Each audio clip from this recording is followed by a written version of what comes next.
ജാഹിൽ വിധി എന്നാണ് അർത്ഥം. ജാഹിലിയ എന്ന് പറഞ്ഞാൽ വിഡിത്തം അല്ലെങ്കിൽ ഇഗ്നോറൻസ് എന്നൊക്കെയാണ് അർത്ഥം. പക്ഷെ ഇസ്ലാമിന്റെ ടെർമിനോളജിയില്, അതിന്റെ ചരിത്രത്തിന്റെ പദാവലിയില് ജാഹിലിയ എന്നതുകൊണ്ട് വിവക്ഷിക്കുന്നത് അറേബ്യയിൽ മുഹമ്മദ് പ്രവാചകനാവുന്നതിന് മുമ്പുള്ള കാലഘട്ടത്തെയാണ്.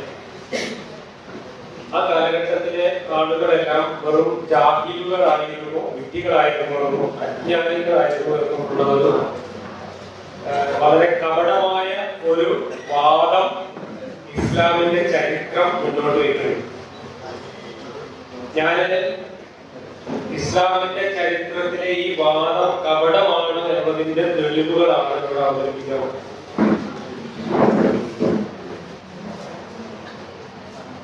അടുത്ത കാലത്തായി ഇപ്പൊ നമ്മുടെ കേരളത്തിലൊക്കെ ഇസ്ലാം വല്ലാത്തൊരു പ്രതിസന്ധിയിലാണ്.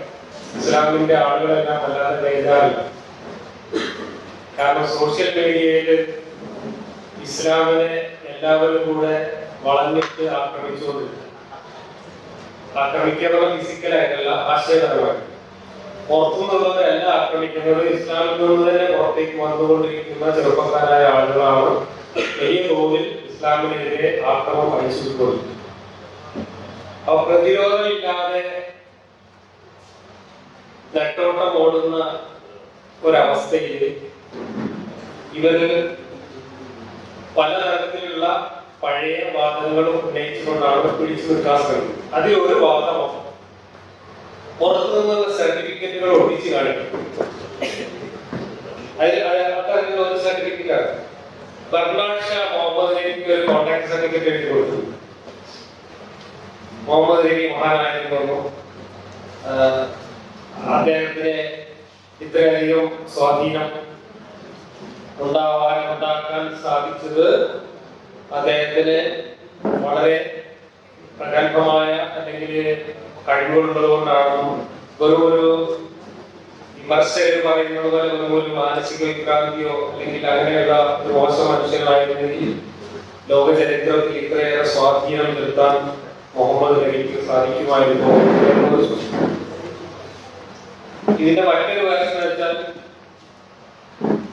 ഈ മതം വിമർശകർ പറയുന്നത് പോലെ ഇത്രയും പ്രാകൃതമായിട്ടുള്ള ഒരു മതമായിരുന്നെങ്കിൽ ലോകത്ത് ഇത്രയധികം വ്യാപനം അതിന് സാധ്യമാകുമായിരുന്നു, ഇത്രയധികം അനുയായികളുള്ള ലോകം മുഴുവൻ പരന്ന ഒരു മതമായി ഇസ്ലാം മാറുമായിരുന്നോ എന്നൊക്കെയാണ് ചോദ്യം. ഈ ചോദ്യം വളരെ സ്വാഭാവികമാണ്. ഈ ചോദ്യത്തിന് ഉത്തരം, ഒരു വിശ്വാസിയാണ് ഈ ചോദ്യം ഉന്നയിക്കുന്നതെങ്കിൽ അയാൾക്ക് ഉത്തരം തരാൻ രണ്ട് മാർഗങ്ങളുണ്ട്. ഒന്ന്, സ്വയം ചോദിക്കുക, ഞാൻ എന്തുകൊണ്ട് ഈ മതത്തിൽ വന്നു പെട്ടു. ആത്മാർത്ഥമായിട്ട് സ്വന്തം മനസ്സാക്ഷിയോട് അങ്ങനെ ചോദ്യം ചോദിച്ചാൽ അയാളുടെ മനസ്സാക്ഷി അയാൾക്ക് നൽകുന്ന ഉത്തരം തന്നെയാണ് അതിന്റെ പ്രധാനപ്പെട്ട ഉത്തരം. രണ്ടാമത്, ഈ ചോദ്യത്തിന് ഉത്തരം കണ്ടെത്തണമെങ്കിൽ എന്താണ് ഇസ്ലാമിന്റെ ചരിത്രം എന്ന് നമ്മൾ പഠിക്കണം. ചരിത്രത്തിന് നൈതികതയുടേതായ ഒരു ക്രമമൊന്നുമില്ല. ലോകത്തെ ചരിത്രത്തെ നമ്മൾ നിരീക്ഷിക്കുകയാണെങ്കിൽ പലപ്പോഴും നന്മയും നീതിയും വിജയം കൈവരിക്കുക എന്ന ഒരു രീതിയൊന്നും മാനവ ചരിത്രത്തിൽ എവിടെയും ഉണ്ടായിട്ടില്ല. മറിച്ച് കയ്യൂക്കുള്ളവരാണ് ചരിത്രത്തിൽ ഇടം പിടിക്കുന്നത് എന്നും. ആ കയ്യൂക്കിന്റെ ചരിത്രത്തിന്റെ ഒരു കാലഘട്ടം ഏതാണ്ട് ഈ ഒരു നൂറ്റാണ്ടിന്റെ അവസാനം വരെയും ചരിത്രത്തിൽ നിലനിന്നു. ഇന്ന് ആ കാലഘട്ടത്തിൽ ചെറിയ മാറ്റം വന്നിട്ടുണ്ട്. ഇന്ന് കുറച്ചുകൂടെ നീതിയുക്തമായ ഒരു ലോകമാണ് നമ്മുടെ മുമ്പിൽ വന്നുകൊണ്ടിരിക്കുന്നത്. ഒരുപക്ഷെ ഇനി ഇവിടുന്ന് അങ്ങോട്ടുള്ള ചരിത്രത്തിൽ കയ്യൂക്കിന് വലിയ സ്ഥാനം ഉണ്ടായിരിക്കില്ല. ചരിത്രം എന്ന് പറയുന്ന, ഹിസ്റ്ററി എന്ന് പറയുന്ന വിജ്ഞാന ശാഖയ്ക്ക് വലിയ പരിമിതികളുണ്ട്. അതില് ഇസ്ലാമിന്റെ ചരിത്രത്തിൽ ആ പരിമിതി കുറച്ച് കൂടുതലുണ്ട്. എന്തൊക്കെയാണ് പരിമിതികൾ? ഒന്ന്, ഒരു രചിക്കപ്പെടുന്നത് ആ ചരിത്ര സംഭവങ്ങൾ നടന്ന് എത്ര കാലങ്ങൾക്ക് ശേഷമാണ് എന്നതിനെ ആശ്രയിച്ചിരിക്കും അതിന്റെ ഒതന്റിസിറ്റി. അതല്ലെങ്കിൽ ആ ചരിത്ര വസ്തുതകളുമായി ആ ചരിത്ര രചനയ്ക്കുള്ള ബന്ധം എത്രത്തോളം വസ്തുതാപരമാണ് എന്നത് ചരിത്രം എഴുതപ്പെടുന്ന കാലവും ചരിത്ര സംഭവങ്ങൾ നടന്ന കാലവും തമ്മിൽ എത്രത്തോളം അകലമുണ്ട് എന്നതിനെ ആശ്രയിക്കും. ഇസ്ലാമിനെ സംബന്ധിച്ചിടത്തോളം ചരിത്രം രചിക്കപ്പെടുന്നത് ഇസ്ലാമിനെ സംബന്ധിച്ചിടത്തോളം ചരിത്രം രചിക്കപ്പെടുന്നത് യഥാർത്ഥ സംഭവങ്ങൾ നടന്നു കഴിഞ്ഞ് 200 വർഷങ്ങളെങ്കിലും കഴിഞ്ഞിട്ടാണ്, 2 നൂറ്റാണ്ടുകളെങ്കിലും കഴിഞ്ഞിട്ടാണ് ഈ ചരിത്ര രചന നടക്കുന്നത്. ഈ 2 നൂറ്റാണ്ട് കഴിയുമ്പോഴേക്കും ഇസ്ലാം ഈ പറയുന്ന പ്രദേശങ്ങളിലെല്ലാം വ്യാപിച്ചു കഴിഞ്ഞിട്ടുണ്ട്. ലോകത്തിന്റെ ഏകദേശം 3/4 ഭാഗത്തേക്ക് ഇസ്ലാം വ്യാപിച്ചു കഴിഞ്ഞ് ഇസ്ലാമിക സാമ്രാജ്യം ലോകത്തെ മറ്റ് ഏതൊരു സാമ്രാജ്യത്തെയും വളർന്നു കഴിഞ്ഞ ഒരു കാലഘട്ടത്തിലാണ് ഈ ചരിത്ര രചന നടക്കുന്നത്. ഈ മാപ്പിൽ കാണുന്നത് ഇസ്ലാമിന്റെ മാപ്പല്ല, ഇസ്ലാം വരുന്നതിന് മുമ്പുള്ള ജാഹിലിയ്യ കാലം എന്ന് വിശേഷിപ്പിക്കപ്പെടുന്ന കാലത്തെ മാപ്പാണ്. അതില് പേർഷ്യൻ എംപയർ ഉണ്ട്, റോമൻ എംപയർ ഉണ്ട്, അബ്സീനിയൻ എംപയർ ഉണ്ട്, അങ്ങനെ ഒരുപാട് എംപയറുകൾ കാണിക്കുന്നുണ്ട്. അതിന്റെ കൂടെ മഞ്ഞ നിറത്തിൽ കാണിച്ചിരിക്കുന്നത് ഒരു ഭരണവും ഇല്ലാത്ത, ഒരു വ്യവസ്ഥാപിത ഭരണ സംവിധാനവും ഇല്ലാത്ത, മനുഷ്യവാസം കുറഞ്ഞ അറേബ്യൻ മരുഭൂമി. അവിടെ ഉണ്ടായിരുന്നത് കുറെ അസംഘടിതരായിട്ടുള്ള, നൊമാഡിക് ആയിട്ടുള്ള അല്ലെങ്കിൽ നാടോടികളായിട്ടുള്ള ഗോത്ര ജനത അങ്ങിങ്ങായി താമസിച്ചിരുന്നു എന്നതിൽ കവിഞ്ഞ് ഒരു സാമ്രാജ്യത്തിന്റെയും ഭാഗമായിരുന്നില്ല ആ കാലഘട്ടത്തിൽ അറേബ്യ. ആ കാലത്താണ് മുഹമ്മദ് അറേബ്യയിൽ ജീവിക്കുന്നത്. അറേബ്യയിലെ ഭൂമിശാസ്ത്രം എന്ന് പറഞ്ഞാൽ ഒരിക്കലും ഒരു വലിയ നാഗരികത ഉയർന്നു വരാനുള്ള യാതൊരു ഭൂമിശാസ്ത്രപരമായ സാധ്യതയിലില്ലാത്ത വെറും ഒട്ടപ്പാറകളും മരുഭൂമിയും മാത്രമുള്ള ഒരു പ്രദേശമായിരുന്നു. കൃഷിക്ക് ഒട്ടും യോജ്യമല്ല, ജീവിക്കാൻ തന്നെ ഒട്ടും അനുയോജ്യമല്ലാത്ത ഒരു പ്രദേശമാണ്. അതുകൊണ്ട് തന്നെ അന്ന് അവിടെ മക്കയിൽ വലിയൊരു നഗരം ഉണ്ടായിരുന്നു എന്ന വാദം പോലും ചരിത്രപരമായി ശരിയാവാനുള്ള സാധ്യതയില്ല എന്നാണ് ആധുനിക ഗവേഷണങ്ങൾ പറയുന്നത്. അവിടെ പാറ കുന്നുകൂടി കിടക്കുന്ന ഒരു കുന്നിന്റെ മുകളില് പാറയിടുക്കില് ഒരു ഗുഹയാണ് ഈ ചിത്രത്തിൽ കാണുന്നത്. ഇതാണ് ഹിറാ ഗുഹ. ആ ഹിറാ ഗുഹയിൽ നിന്നാണ് മുഹമ്മദിന് പ്രവാചകത്വം ലഭിക്കുന്നത്. മുഹമ്മദ് ഈ ഹിറാ ഗുഹയിൽ പോയി ധ്യാനമിരിക്കുമ്പോൾ അദ്ദേഹത്തിന് 40 വയസ്സാണ് പ്രായം. ഈ 40 വയസ്സ് വരെയുള്ള മുഹമ്മദിന്റെ ജീവിതം എങ്ങനെയായിരുന്നു എന്നതിന് പിന്നീട് ഈ 200 കൊല്ലം കഴിഞ്ഞ് മുഹമ്മദിന്റെ കാലശേഷം 200 കൊല്ലം കഴിഞ്ഞ് രചിക്കപ്പെട്ട ചരിത്രത്തിൽ പറയുന്ന കാര്യങ്ങൾക്ക് എത്രത്തോളം ആധികാരികത ഉണ്ടാവും എന്ന് ആലോചിച്ചാൽ വളരെ ചെറിയ സാധ്യതകൾ മാത്രമേ ഉള്ളൂ. കാരണം മുഹമ്മദ് പ്രവാചകനാവുന്നതിന് മുമ്പുള്ള കാലഘട്ടത്തിലെ മുഹമ്മദിന്റെ ജീവിതത്തെ കുറിച്ച് യാതൊരു ചരിത്ര രേഖയും ലഭ്യമല്ല. ഞാൻ നേരത്തെ പറഞ്ഞ ഈ ചരിത്രത്തിന്റെ പരിമിതികൾ മുഴുവൻ പറഞ്ഞില്ല. എഴുതപ്പെട്ട കാലം ഒരു പരിമിതിയാണെന്ന് പറഞ്ഞു. അതുപോലെ തന്നെ ചരിത്രത്തിന്റെ രചന നടത്തുന്നവരുടെ താല്പര്യങ്ങൾ വളരെ പ്രധാനമാണ്. ആരാണോ എന്തു താല്പര്യപ്രകാരമാണോ ചരിത്രം രചിക്കുന്നത് അവരുടെ താല്പര്യങ്ങൾക്ക് അനുസരിച്ച് തീർച്ചയായിട്ടും വസ്തുതകളെ വളച്ചൊടിച്ചിട്ടും മറച്ചു വെച്ചിട്ടും കൂട്ടിച്ചേർത്തിട്ടും എക്സാജറേറ്റ് ചെയ്തിട്ടുമാണ് ചരിത്രം രചിക്കപ്പെടുന്നത്. ഇസ്ലാമിനെ സംബന്ധിച്ചിടത്തോളം ഇസ്ലാമിന്റെ ചരിത്രത്തിന്റെ ഏറ്റവും വലിയ പരിമിതി അതിന് തീർത്തും 100% ഏകപക്ഷീയമായ ഡാറ്റ മാത്രമേ ലഭ്യമാകുന്നുള്ളൂ. ഇസ്ലാമിന്റെ ചരിത്രം നമ്മൾ വായിക്കുമ്പോൾ മുഹമ്മദ് നബിയുടെ കാലശേഷം 200 വർഷം കഴിഞ്ഞ് രചിക്കപ്പെടുന്ന ഈ ചരിത്രത്തിൽ ആ ചരിത്ര രചനയ്ക്ക് ഉപയോഗിച്ചിട്ടുള്ള ഡാറ്റ എന്ന് പറയുന്നത് ഈ മുസ്ലിം സോഴ്സിൽ നിന്നും കിട്ടിയ ഡാറ്റ മാത്രം. പ്രതിപക്ഷത്തിന്റെ മറുപക്ഷത്തിന്റെ വേർഷൻ യാതൊന്നും തന്നെ ഈ ചരിത്ര രചനയ്ക്ക് ഡാറ്റയായി ഉപയോഗിച്ചിട്ടില്ല. അതുകൊണ്ട് ഈ ചരിത്രം നമ്മൾ വായിച്ചു കഴിഞ്ഞാൽ ആ ചരിത്രത്തിലെ വരികൾക്കിടയിൽ നിന്ന് അല്ലെങ്കിൽ വരികളിൽ നിന്ന് നമുക്ക് കിട്ടുന്ന അറിവ് യഥാർത്ഥ സംഭവങ്ങളിൽ നിന്നും വളരെ വളരെ അകലെയായിരിക്കാനുള്ള സാധ്യത വളരെ കൂടുതലാണ്. തെറ്റുകളും അതിശയോക്തികളും കലരാനുള്ള സാധ്യത ഈ ഇത്തരത്തിലുള്ള ചരിത്ര രചനയിൽ വളരെ കൂടുതലാണ്. ഏകപക്ഷീയമായി ആർക്കു വേണ്ടിയാണോ ഈ ചരിത്രം എഴുതിയിട്ടുള്ളത് അവരുടെ പക്ഷത്തെ ന്യായീകരിക്കുന്നതിന് വേണ്ടി എഴുതപ്പെട്ടിട്ടുള്ള ചരിത്രം ഒട്ടും തന്നെ വസ്തുതാപരമായിരിക്കാൻ സാധ്യതയില്ല എന്നതാണ് അതിന്റെ ഒരു പരിമിതി. ഇനി മുഹമ്മദ് നബിയുടെ പ്രവാചകത്വത്തിലെത്തി ഞാൻ പറഞ്ഞു ഹിറാ ഗുഹ എന്ന് പറയുന്ന ആ പാറ ഗുഹയിൽ അദ്ദേഹം ധ്യാനിച്ചിരിക്കുകയാണ്. ആ ധ്യാനത്തിന് പോകുമ്പോ അദ്ദേഹത്തിന് 40 വയസ്സുണ്ട്. ഈ 40 വയസ്സിനിടയിൽ അദ്ദേഹം ഒരുപാട് കച്ചവട യാത്രകൾ നടത്തിയിട്ടുണ്ട്. ഒരുപാട് വിദൂര ദേശങ്ങളിലേക്ക് ഒരുപാട് ആളുകളുടെ കൂടെ പല യാത്രകൾ നടത്തിയിട്ടുണ്ട്. പല ആളുകളുമായി അദ്ദേഹത്തിന് ബന്ധമുണ്ടായിരുന്നു.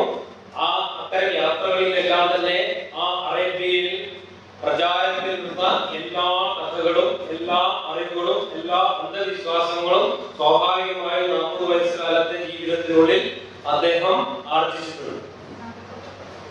ആ ഒരു മുന്നറിവുകളെല്ലാം വെച്ചുകൊണ്ട് അദ്ദേഹം ഒരു ധ്യാനത്തിന് പോവാണ്.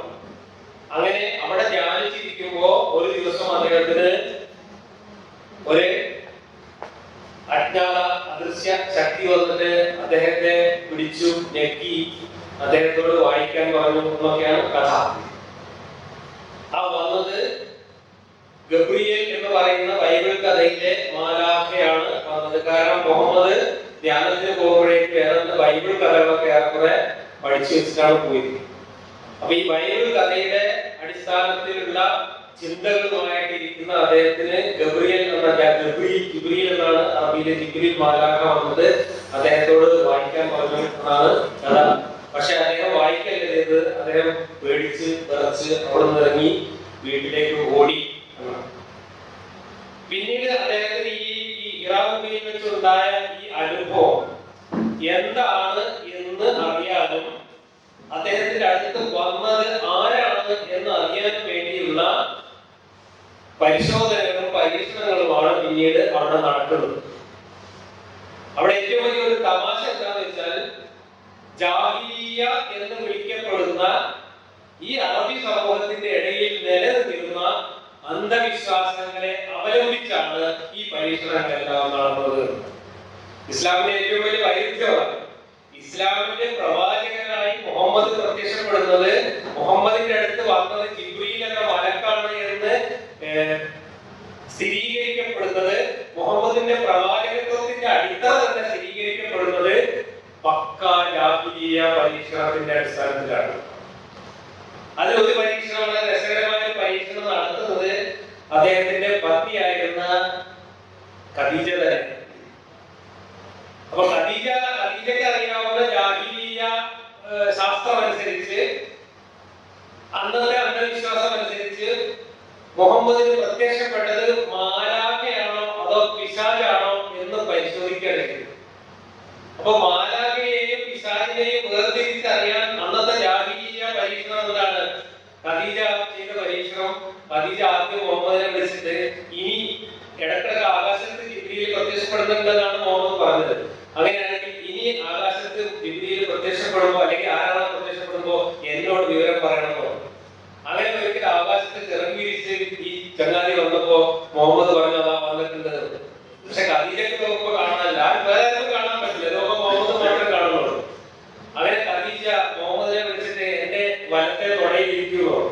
അങ്ങനെ വലത്തെ തുടയിൽ ഇരുന്നിട്ട് ഇപ്പൊ കാണുന്നുണ്ടോ? ആ കാണുന്നുണ്ട്. എന്നാ എട്ടേ തുടയൊക്കെ മാറ്റി മാറിയിരിക്കണോ? ആ ഈ മാറി ഇരുന്നിട്ട് ചോദിച്ചു, ആ ഇപ്പൊ കാണുന്നുണ്ടോ? എപ്പോഴും കാണുന്നുണ്ട്. പിന്നെ ഖദീജ അവളുടെ വസ്ത്രം ഊരി മാറ്റിയതിനു ശേഷം മടിയിൽ ഇരിക്കാൻ പറഞ്ഞു. മടിയിൽ ഇരുത്തിട്ട് ഇപ്പൊ കാണുന്നുണ്ടോ? ആ ഇപ്പൊ കാണുന്നില്ല.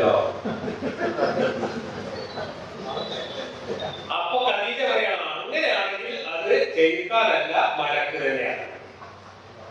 എന്ന് വെച്ചാൽ പെണ്ണുങ്ങൾ വസ്ത്രം തിരിഞ്ഞു കാണിച്ചാൽ അവിടെ തന്നെ ചുറ്റിപ്പിറ്റി നിൽക്കുന്ന ആളാണെങ്കിൽ ചെറുക്കാനാണെന്നും അവിടുന്ന് ഒഴിഞ്ഞു പോകുന്ന ആളാണെങ്കിൽ മലക്കാണ് കരുതുന്ന ജാഹിലിയ്യ വിശ്വാസത്തിന്റെ അടിസ്ഥാനത്തിലാണ് മുഹമ്മദിന്റെ പ്രവാചകത്വത്തിന്റെ അടിസ്ഥാന സ്ഥിരീകരിക്കപ്പെടുന്നത് എന്നാണ് ഞാൻ പറയുന്നത്. മുഹമ്മദിന് വിവരങ്ങൾ കിട്ടിയിരുന്നത്, വിവരങ്ങൾ എല്ലാം ലഭിച്ചിരുന്നത് ഒരുപാട് സുഹൃത്തുക്കളിൽ നിന്നാണ് എന്ന് ഖുർആനിന്റെയും തഫ്സീറുകളുടെയും ഹദീസുകളുടെയും അടിസ്ഥാനത്തിൽ, ചരിത്ര ഗ്രന്ഥങ്ങളുടെയും അടിസ്ഥാനത്തിൽ നമുക്ക് മനസ്സിലാക്കാൻ കഴിയും. അതിൽ പ്രധാനപ്പെട്ട ചില ആളുകളാണ്. ഇതിൽ ചില ആളുകാരെ അന്നത്തെ ക്രിസ്ത്യാനികളും ജൂതന്മാരും ഒക്കെ കളിയാക്കിക്കൊണ്ട് എന്താണ് പരിശുദ്ധാത്മാവ് എന്ന് വിളിച്ച് കളിയാക്കിയിരുന്നു എന്ന് പോലും ചരിത്രത്തിലുണ്ട്. കാരണം മുഹമ്മദിന് ഈ ദൈവികമായ വിജ്ഞാനമൊക്കെ പകർന്നു കൊടുക്കുന്ന ആള് എന്ന അർത്ഥത്തിൽ ഇതിനകത്തെ ആ കൊല്ലപ്പണിക്കാരൻ ജബർ എന്ന് പറയുന്ന ചങ്ങാതിയെ പരിശുദ്ധാത്മാവ് എന്ന് വിളിച്ച് കളിയാക്കിയിരുന്നു എന്ന് പോലും ചരിത്രത്തിലുണ്ട്.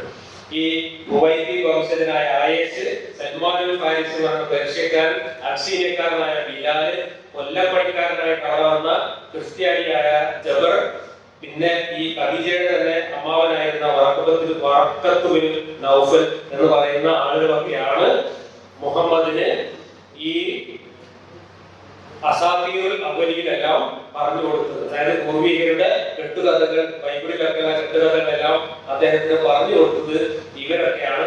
ഇവരൊക്കെ പറഞ്ഞു കൊടുത്ത കഥകളാണ് അദ്ദേഹം പിന്നീട് വെളിപാടുകളായിട്ട് അവതരിപ്പിക്കുന്നത്. ഇനി അതേക്കുറിച്ച് ഖുർആനിൽ തന്നെ പറയുന്ന കാര്യങ്ങളാണ്. ഇപ്പൊ ഞാൻ ഈ ചരിത്രമൊക്കെ പറയുന്നത് യഥാർത്ഥത്തിൽ ഇസ്ലാമിന്റെ ചരിത്ര ഗ്രന്ഥങ്ങളെ അവലംബിച്ചല്ല. അതിന് കാരണം ഞാൻ ആദ്യമേ പറഞ്ഞത്, ചരിത്ര ഗ്രന്ഥങ്ങൾ വസ്തുതകളിൽ നിന്നും വളരെ വളരെ അകലെയാണ്. പക്ഷെ കുറെ വസ്തുതകൾ നമുക്ക് ഖുർആനിൽ നിന്ന് ബൈബിളിൽ നിന്ന് വായിച്ചെടുക്കാൻ കഴിയും. അങ്ങനെ വായിച്ചെടുക്കാൻ കഴിയുന്ന ചില ഖുർആൻ വാക്യങ്ങളാണ് ഞാനിവിടെ കാണിക്കുന്നത്. ഖുർആനിൽ പറയുന്നു, അധ്യായം 25 4 മുതൽ 9 വരെ വാക്യങ്ങളാണ്. സത്യനിഷേധികൾ പറഞ്ഞു, ഇത് അവൻ കെട്ടിച്ചമച്ച നുണ മാത്രമാകുന്നു, വേറെ ചില ആളുകൾ അവനെ അതിന് സഹായിച്ചിട്ടുമുണ്ട്. എന്നാൽ അന്യായത്തിലും വ്യാജത്തിലും തന്നെയാണ് ഈ കൂട്ടർ വന്നെത്തിയിരിക്കുന്നത്. ഇത് പൂർവീകരുടെ കെട്ടുകഥകൾ മാത്രമാണ്, ഇവൻ അത് എഴുതി വെച്ചിരിക്കുന്നു, എന്നിട്ട് അത് രാവിലെയും വൈകുന്നേരവും അവർ വായിച്ച് കേൾപ്പിക്കപ്പെടുന്നു എന്നും അവർ പറഞ്ഞു. പറയുക, ആകാശങ്ങളിലും ഭൂമിയിലെയും രഹസ്യം അറിയുന്നവരാണ് ഇത് അവതരിപ്പിച്ചിരിക്കുന്നത്. തീർച്ചയായും അവൻ ഏറെ കൊടുക്കുന്നവനും കരുണാനിധിയുമാകുന്നു. അവർ പറഞ്ഞു, ഈ ദൂതൻ എന്താണ് ഇങ്ങനെ ഭക്ഷണം കഴിക്കുകയും അങ്ങാടിയിലൂടെ നടക്കുകയും ചെയ്യുന്നല്ലോ? ഇയാളുടെ കൂടെ ഒരു തകീതുകാരനായി ഒരു മലക്ക് എന്തുകൊണ്ട് ഒരു മലക്ക് ഇറക്കപ്പെടുന്നില്ല? അല്ലെങ്കിൽ എന്തുകൊണ്ട് ഇയാൾക്ക് ഒരു നിധി ഇട്ടുകൊടുക്കപ്പെടുന്നില്ല? അല്ലെങ്കിൽ ഇയാൾക്ക് തിന്നാൻ ഭാഗത്തിൽ ഒരു തോട്ടം ഉണ്ടാകുന്നില്ല, പഴങ്ങൾ തിന്നാൻ ഭാഗത്തിൽ ഒരു തോട്ടം ഉണ്ടാകുന്നില്ല? മാരണം ബാധിച്ച ഒരാളെ മാത്രമാകുന്നു നിങ്ങൾ പിൻപറ്റുന്നത്. അവർ നിന്നെ കുറിച്ച് എങ്ങനെയാണ് ചിത്രീകരണങ്ങൾ നടത്തിയതെന്ന് നോക്കൂ. അങ്ങനെ അവർ ഇഴച്ചു പോയിരിക്കുന്നു, അതിനാൽ യാതൊരു മാർഗവും കണ്ടെത്താൻ അവർക്ക് സാധിക്കില്ല. ഇതെല്ലാം അന്നത്തെ മക്കയിലുള്ള ആളുകൾ മുഹമ്മദ് പ്രവാചകനായി രംഗത്ത് വന്ന സമയത്ത് ആരോപിച്ചിരുന്ന ആരോപണങ്ങൾ എടുത്തുദ്ധരിച്ചുകൊണ്ട് ഖുർആൻ മറുപടി പറയാൻ ശ്രമിക്കുന്നതാണ്. ഇതൊക്കെ സൂക്ഷ്മമായി വായിച്ചാൽ ഇതിനകത്ത് മറുപടിയായിട്ട് യാതൊന്നുമില്ല. മറിച്ച് അവർ എന്തൊക്കെ ആരോപണങ്ങളാണോ പറഞ്ഞത് അതെല്ലാം വെച്ചിട്ടുണ്ട്. ഇത് വലിയൊരു സൗകര്യമായി നമുക്ക്. കാരണം ചരിത്രത്തിലൊന്നും ഇല്ല എങ്കിലും ചരിത്രത്തിൽ പറഞ്ഞതൊക്കെ വേറെയാണെങ്കിലും വസ്തുതകൾ ഈ വരികൾക്കിടയിൽ നിന്ന് നമുക്ക് കിട്ടുന്നുണ്ട്. മുഹമ്മദിനെ കുറിച്ച് മക്കയിലുള്ള ജനങ്ങൾക്ക് അന്നുണ്ടായിരുന്ന ധാരണ എന്തായിരുന്നു എന്നും മുഹമ്മദിന്റെ പ്രവാചകത്വത്തെ അന്നത്തെ മക്കയിലെ ആളുകൾ എങ്ങനെയാണ് നോക്കിക്കണ്ടത് എന്നും ഖുർആനിലെ ഈ വരികൾക്കിടയിൽ നിന്ന് നമുക്ക് വായിക്കാൻ പറ്റും. ഇനി ഞാൻ പറഞ്ഞ ജബർ എന്ന് പറയുന്ന ചങ്ങാതി, അയാള് ആണ് കൂടുതൽ കഥകള് ഇദ്ദേഹത്തിന് പറഞ്ഞു കൊടുക്കുന്നത്. ബൈബിളെല്ലാം അദ്ദേഹമാണ് പറഞ്ഞു കൊടുക്കുന്നത്. അദ്ദേഹത്തിന്റെ ആലയിൽ, അദ്ദേഹം ഇരുമ്പുപണിക്കാരനാണ്, അദ്ദേഹത്തിന്റെ ആലയിൽ സദാസമയം പോയിരിക്കുകയും അദ്ദേഹം പറഞ്ഞു കൊടുക്കുന്ന എല്ലാ കഥകളും സൂക്ഷ്മമായി കേട്ട് മനസ്സിലാക്കുകയും ചെയ്തിരുന്നത് കൊണ്ടാണ് അന്നത്തെ ആളുകൾ മുഹമ്മദിനെ കുറിച്ച് അങ്ങനെ പറഞ്ഞത്. ആരൊക്കെയോ ഇയാൾക്ക് പറഞ്ഞു കൊടുക്കണമെന്നും അതാണ് ഇയാൾ പറയുന്നത് എന്നും ആരോപണം ഉന്നയിച്ചത്. ആ ആരോപണത്തിന് ഖുർആൻ പറയുന്ന മറുപടി നോക്കും. ഒരു മനുഷ്യൻ തന്നെയാണ് അദ്ദേഹത്തിന് പഠിപ്പിച്ചു കൊടുക്കുന്നത് എന്ന് അവർ പറയുന്നുണ്ടെന്ന് തീർച്ചയായും നമുക്കറിയാം. അവർ ദുസൂചന നടത്തിക്കൊണ്ടിരിക്കുന്ന ഏതാളെ പറ്റിയാണോ ആ ആളുടെ ഭാഷ അനറബിയാകുന്നു, ഇതാകട്ടെ സ്പഷ്ടമായ അറബി ഭാഷയാകുന്നു. പടച്ചോനാണ് പറയുന്നത്. ഈ കാര്യങ്ങളൊക്കെ മൂപ്പർക്ക് പറഞ്ഞു കൊടുക്കുന്ന ആളുടെ ഭാഷ അറബിയല്ല.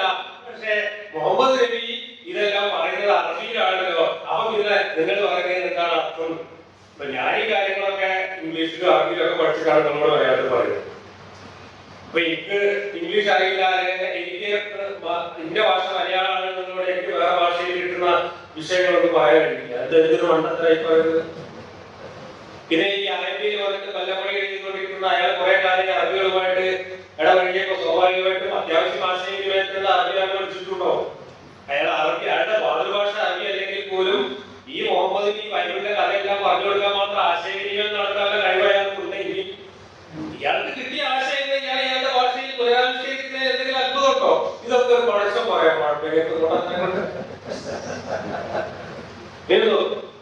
അവർ പറഞ്ഞു ഈ ഭൂമിയിൽ നിന്ന് ഇനി മുഹമ്മദ് നബി എങ്ങനെയാണ് മക്കയിലെ ജനങ്ങളുടെ മുമ്പിൽ പരാജയപ്പെടുന്നത് എന്നതിന്റെ ചിത്രമാണ്. മുഹമ്മദിനെ അവര് മുഹമ്മദ് പറഞ്ഞ കഥകളുടെ അടിസ്ഥാനത്തിൽ തന്നെ ചോദ്യം ചെയ്യുക. ആ ചോദ്യം ചെയ്യാൻ വേണ്ടിയിട്ട് അവർ ഒരുപാട് യുക്തി ഉപയോഗിക്കുന്നു. അങ്ങനെ യുക്തി ഉപയോഗിച്ച് അവർ ചോദിച്ച ചോദ്യങ്ങൾക്കൊന്നും തന്നെ ഒരു സാമാന്യ യുക്തിക്ക് നിരക്കുന്ന ഒരു മറുപടിയും ഈ ഖുർആനിലില്ല. ചോദ്യങ്ങളെല്ലാം കുറെ ഉദ്ധരിച്ചിട്ടുണ്ട്, പക്ഷെ ചോദ്യങ്ങളുടെ മറുപടി വായിച്ചാൽ നമുക്ക് ശരിയാണ് വരിക. നോക്കൂ, അവർ പറഞ്ഞു ഈ ഭൂമിയിൽ നിന്ന് നീ ഞങ്ങൾക്ക് ഒരു കുറവ ഒഴുക്കി തരുന്നത് വരെ ഞങ്ങൾ നിന്നെ വിശ്വസിക്കുകയില്ല. എന്താ പറയാൻ കാരണം അറിയോ? മൂസാ നബി അങ്ങനെ ചെയ്തു എന്നുള്ള കഥ പറഞ്ഞിട്ടുണ്ട്. മൂസാ നബി വഴികൊണ്ട് പാറമരം കഴിച്ചപ്പോ വെള്ളം ഒഴുകി എന്ന് കഥയുടെ പറഞ്ഞിട്ട് അപ്പൊ മൂസാ നബി നബിയെന്നും ഞാനും നബിയല്ലോ. ന്യായമായ ചോദ്യമല്ലേ? നോക്കൂ, അല്ലെങ്കിൽ നിനക്ക് ഈന്തപ്പനയുടെയും മുന്തിരിയുടെയും ഒരു തോട്ടമുണ്ടായിരിക്കുകയും അതിനിടയിലൂടെ നീ സമൃദ്ധമായ അരുവികൾ ഒഴുകുകയും ചെയ്യുന്നത് വരെ ഇതും പഴയ കഥയിൽ പറഞ്ഞതാണ്. ഇങ്ങനെയുള്ള അത്ഭുതങ്ങൾ കാണിച്ചു തന്ന കഥ മുഹമ്മദ് അവരോട് പറഞ്ഞത് കൊണ്ടാണ് അതേപോലെ അത്ഭുതങ്ങൾ കാണിക്കൂ എന്ന ആവശ്യം അവരുന്നയിക്കുന്നത്. അല്ലെങ്കിൽ നീ ജൽപ്പിച്ചതുപോലെ ആകാശത്തെ ഞങ്ങളുടെ മേൽ കഷ്ണങ്ങളാക്കി വീഴ്ത്തുന്നത് വരെ, അല്ലെങ്കിൽ അള്ളാഹുവിനെയും മലക്കുകളെയും കൂട്ടം കൂട്ടമായി നീ കൊണ്ടുവരുന്നത് വരെ ഞങ്ങൾ വിശ്വസിക്കില്ല. നീ ജൽപ്പിച്ചതുപോലെ. അപ്പൊ മുമ്പിൽ പറഞ്ഞിട്ടുണ്ട്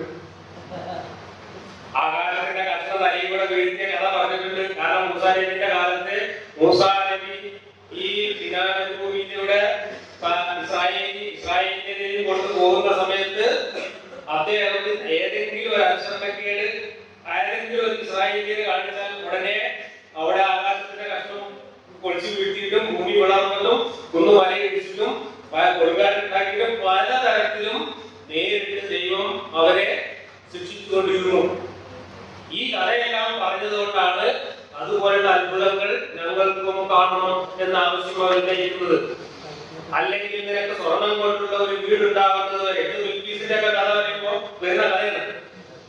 ഒരു വീടുണ്ടാകുന്നത് വരെ, അല്ലെങ്കിൽ ആകാശത്ത് കൂടി കയറി പോകുന്നത് വരെ, ആകാശത്ത് കൂടി നീ കയറി പോകുന്നത് വരെ, നീ ഞങ്ങൾക്ക് വായിക്കാവുന്ന ഒരു ഗ്രന്ഥം ഞങ്ങളുടെ അടുത്തേക്ക് നീ ഇറങ്ങിക്കൊണ്ടുവരുന്നത് വരെ. കാരണം മോശെ അങ്ങ് മലയിൽ കയറിപ്പോയിട്ട് അവിടുന്ന് ദൈവം എഴുതി കൊടുത്ത 10 കൽപ്പനയുടെ പലകയും കൊണ്ടാണ് വന്നത് എന്നുള്ള അതാണ് തൗറാത്ത് എന്ന് പറയുന്ന ആ ഗ്രന്ഥം കൊണ്ടുവന്നു എന്നുള്ള അദ്ദേഹം പറയുന്നത്. അങ്ങനെ ഒരു ഗ്രന്ഥം നീയും ആകാശത്ത് പോയിട്ട് ഞങ്ങൾക്ക് കൊണ്ടുപോകാം എന്ന് നീ ജൽപ്പിച്ചതുപോലെയുള്ള കാര്യങ്ങൾ നീ കാണിച്ചു കൊണ്ട എന്ന ആവശ്യമാണ് അവരുടെ പറയുക. ഭൂമിയിലുള്ളത്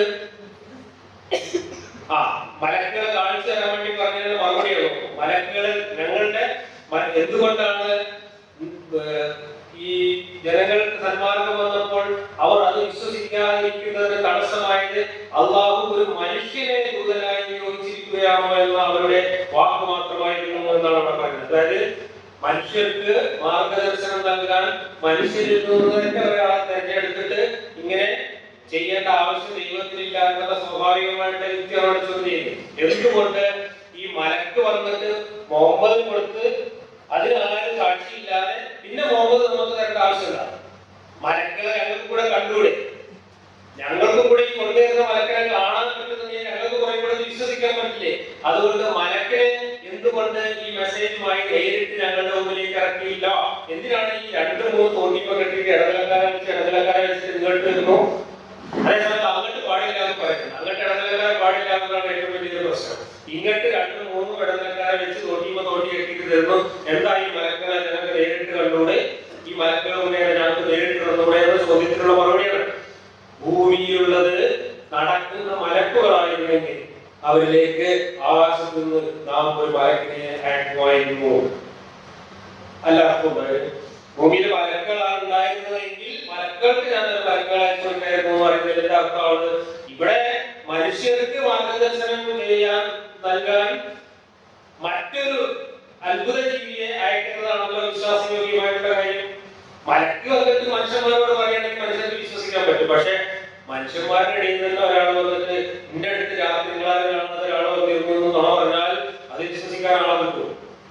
മാത്രമല്ല മുഹമ്മദ് ജീവിച്ചിരുന്ന കാലത്ത് 100 ആളുകൾ അതുപോലെ പല ദൈവങ്ങളുടെയും പ്രവാചകന്മാരായിട്ട് വെളിച്ചപ്പാടുകളായിട്ട് അവിടെ നിന്ന് അറിയിട്ടുണ്ട്. അവരെല്ലാം ഈ ദൈവങ്ങളുടെ ഭാഷ സംസാരിക്കുന്നുണ്ട്. അപ്പൊ ഈ വ്യാജ ദൈവങ്ങൾ എന്ന് ആരോപിക്കപ്പെടുന്ന ദൈവങ്ങളുടെ പ്രവാചകന്മാരായ മനുഷ്യ പ്രവാചകന്മാരുടെ അതേ ടെക്നോളജി എന്തിനാണ് ഈ ഒറിജിനൽ ദൈവം ഉപയോഗിക്കുന്നത് എന്ന ചോദ്യം ന്യായമാണ്. അപ്പൊ ഞങ്ങളുടെ അടുത്തേക്ക് മലക്ക് എന്തുകൊണ്ട് വരുന്നില്ല എന്നുള്ള ചോദ്യത്തിന് നിങ്ങൾ മലക്കളായിരുന്നെങ്കിൽ ഞാൻ മലക്കളാക്കുമായിരുന്നു എന്നുള്ള ഉത്തരം മുട്ടിയാൽ പറയുന്ന ഒരു കൊഞ്ഞന കുത്തലിനപ്പുറം ഒരു ന്യായവും ഇല്ലാത്ത മറുപടിയാണ്. നീ പറയുക, എനിക്കും നിങ്ങൾക്കും ഇടയിൽ സാക്ഷിയായി അല്ലാഹു മതി. തീർച്ചയായും അല്ലാഹു തന്റെ ദാസന്മാരെ പറ്റി സൂക്ഷ്മമായി അറിയുന്നവരും കാണുന്നവരുമാകുന്നു. അല്ലാഹു ആരെ നേർവഴിയിലാക്കുന്നുവോ അവനാണ് നേർമാർഗം പ്രാപിച്ചവർ. അവൻ ആരെ ദുർമാർഗത്തിലാക്കുന്നുവോ അവർക്ക് അവന് പുറമെ രക്ഷാധികാരികളൊന്നും നീ കണ്ടെത്തുന്നതല്ല. ഇങ്ങനെ തെളിവുകൾ ചോദിച്ചപ്പോ, ഇതുപോലുള്ള യുക്തിസഹമായ ആവശ്യങ്ങൾ ഉന്നയിച്ചപ്പോ അതൊന്നും അവതരിപ്പിക്കാൻ കഴിയാതെ ഉത്തരം മുട്ടിയപ്പോ എടുത്തിട്ട ഒരു സാധനമാണ് എന്ത്? ഞാൻ തന്നെയാണ് നിങ്ങളെയൊക്കെ പഠിപ്പിക്കുന്നത് എന്നുള്ളതാണ്. അവിടെ തലയിലേക്കാണ് കൊണ്ടുവരുന്നത്. ഞാൻ തന്നെയാണ് നിങ്ങളെ വഴിപഴപ്പിക്കുന്നത്, ഞാൻ പഠിപ്പിച്ചവരെ നിർമ്മാർഗത്തിലാക്കാൻ ആർക്കും സാധ്യമല്ല എന്നുള്ള വാദമാണ് അവിടെ കൊണ്ടുവരുന്നത്. ഇനി അവരുന്നയിച്ച മറ്റൊരു പ്രശ്നം, വിവരമില്ലാത്തവർ പറഞ്ഞു, ഈ ജാതികൾ പറഞ്ഞു, എന്താ പറഞ്ഞത്? എന്തുകൊണ്ട് ഞങ്ങളോട് അല്ലാഹു നേരിട്ട് സംസാരിക്കുന്നില്ല? അല്ലെങ്കിൽ ഞങ്ങൾക്ക് ബോധ്യമാകുന്ന ഒരു ദൃഷ്ടാന്തം എന്തുകൊണ്ട് വന്നു കിട്ടുന്നില്ല? എന്നാൽ ഇവർ പറഞ്ഞതുപോലെ തന്നെ ഇവർക്ക് മുമ്പുള്ളവരും പറഞ്ഞിട്ടുണ്ട്. ഇവർ 2 കൂട്ടരുടെയും മനസ്സുകൾ തമ്മിൽ സാമ്യമുണ്ട്. ദൃഢമായി വിശ്വസിക്കുന്ന ജനങ്ങൾക്ക് നാം ദൃഷ്ടാന്തങ്ങൾ വ്യക്തമാക്കി കൊടുത്തിട്ടുണ്ട്. ഈ ദൃഢമായി വിശ്വസിക്കുന്ന അന്ധവിശ്വാസികൾക്ക് ദൃഷ്ടാന്തം വേണ്ടത് സംശയിക്കുന്നവരും ചിന്തിക്കുന്നവരും ചോദിക്കുന്നവർക്കുമാണ്. നമ്മൾ യുക്തിവാദികൾക്കാണ് ദൃഷ്ടാന്തം വേണ്ടത്. അന്ധമായി വിശ്വസിക്കുന്ന ഒരു വിട്ടിക്ക് ഒരു ദൃഷ്ടാന്തം ആവശ്യമില്ല. അവരെ ഏത് അന്ധേകമെന്ന് പറഞ്ഞാലും അവരെ വിചാരിക്കോളും. അന്ധമായി ദൃഢമായി വിശ്വസിക്കുന്നവർക്ക് ഞാൻ ദൃഷ്ടാന്തങ്ങൾ കൊടുത്തിട്ടുണ്ട് എന്ന് പറയുന്നത് ശുദ്ധ അസംബന്ധമാണ്. മറിച്ച് സംശയാലുക്കളും ചിന്താശീലരും യുക്തിചിന്തകരും ചോദ്യം ചോദിക്കുന്നവരുമായിട്ടുള്ള ആളുകൾക്കാണ് അവരുടെ സംശയങ്ങൾ മാറുന്നതിനാണ് ദൃഷ്ടാന്തങ്ങൾ കാണിക്കേണ്ടത്. അവർക്ക് ദൃഷ്ടാന്തങ്ങളൊന്നും കാണിക്കാൻ കഴിയാതെ ഇവരുടെ മുമ്പുള്ളവർ ഇങ്ങനെയൊക്കെ ചോദിച്ചിട്ടുണ്ട് എന്ന് പറഞ്ഞാൽ അതെങ്ങനെ മറുപടിയാവുക? അതൊരു ഉത്തരം മുട്ടിയ മറുപടിയാണ്.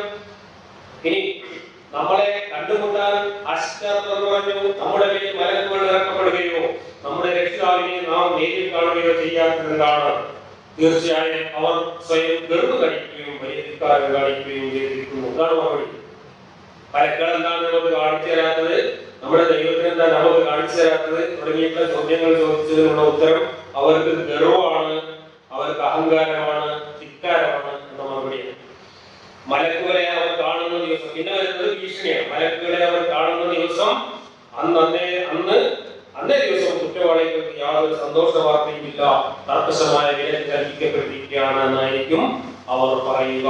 ഇത് മലക്കുകൾ വരുന്ന ദിവസം, കാണുന്ന ദിവസം അവർക്ക് നമ്മൾ കാണിച്ചു കൊടുക്കാനുള്ള ഭീഷണിയാണ് പിന്നെ വരുന്നത്.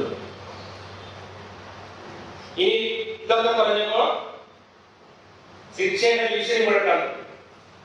ശിക്ഷയുടെ ഭീഷണി മുഴങ്ങിയപ്പോ പണ്ട് ബൈബിളിൽ പറയുന്ന കഥയനുസരിച്ച് ഇസ്രായേലിനെ പലതരത്തിൽ ശിക്ഷിച്ചു എന്ന് ഞാൻ പറഞ്ഞു. അങ്ങനെ ശിക്ഷിച്ച കഥകളെല്ലാം ഇദ്ദേഹം അവരോട് പറഞ്ഞിട്ടുണ്ട്. അപ്പൊ അവര് പറയുന്നു, അവർ അള്ളാഹുവിനെ വിളിച്ചിട്ടാണ് ശിക്ഷ ചോദിക്കുന്നത്, മുഹമ്മദിനോടല്ല ചോദിക്കുന്നത്. അള്ളാഹുവേ, ഇത് നിന്റെ പക്കൽ നിന്നുള്ള സത്യമാണെങ്കിൽ നീ ഞങ്ങളുടെ മേൽ ആകാശത്ത് നിന്ന് കല്ല് വർഷിക്കുകയോ അല്ലെങ്കിൽ ഞങ്ങൾക്ക് വേദനാജനകമായ ശിക്ഷ കൊണ്ടുവരികയോ ചെയ്യുക എന്ന് അവർ പറഞ്ഞ സന്ദർഭം അവര് വെല്ലുവിളിക്കുന്ന അള്ളാഹുവെ. കാരണം അള്ളാഹു അവരെ സംബന്ധിച്ചിടത്തോളം അള്ളാഹു അവരെ വിശ്വസിച്ചിരുന്ന ഒരു ദൈവമാണ്. അവർ വിശ്വസിക്കാത്ത ദൈവമൊന്നുമല്ല. അവർക്ക് അവരുടെ ദൈവങ്ങളുടെ കൂട്ടത്തിലെ ഒരു പ്രമുഖ ദൈവമായി അള്ളാഹു ഉണ്ടായിരുന്നു. ആ അള്ളാഹുവിനെ വിളിച്ചിട്ടാണ് അവർ പ്രാർത്ഥിക്കുന്നത്.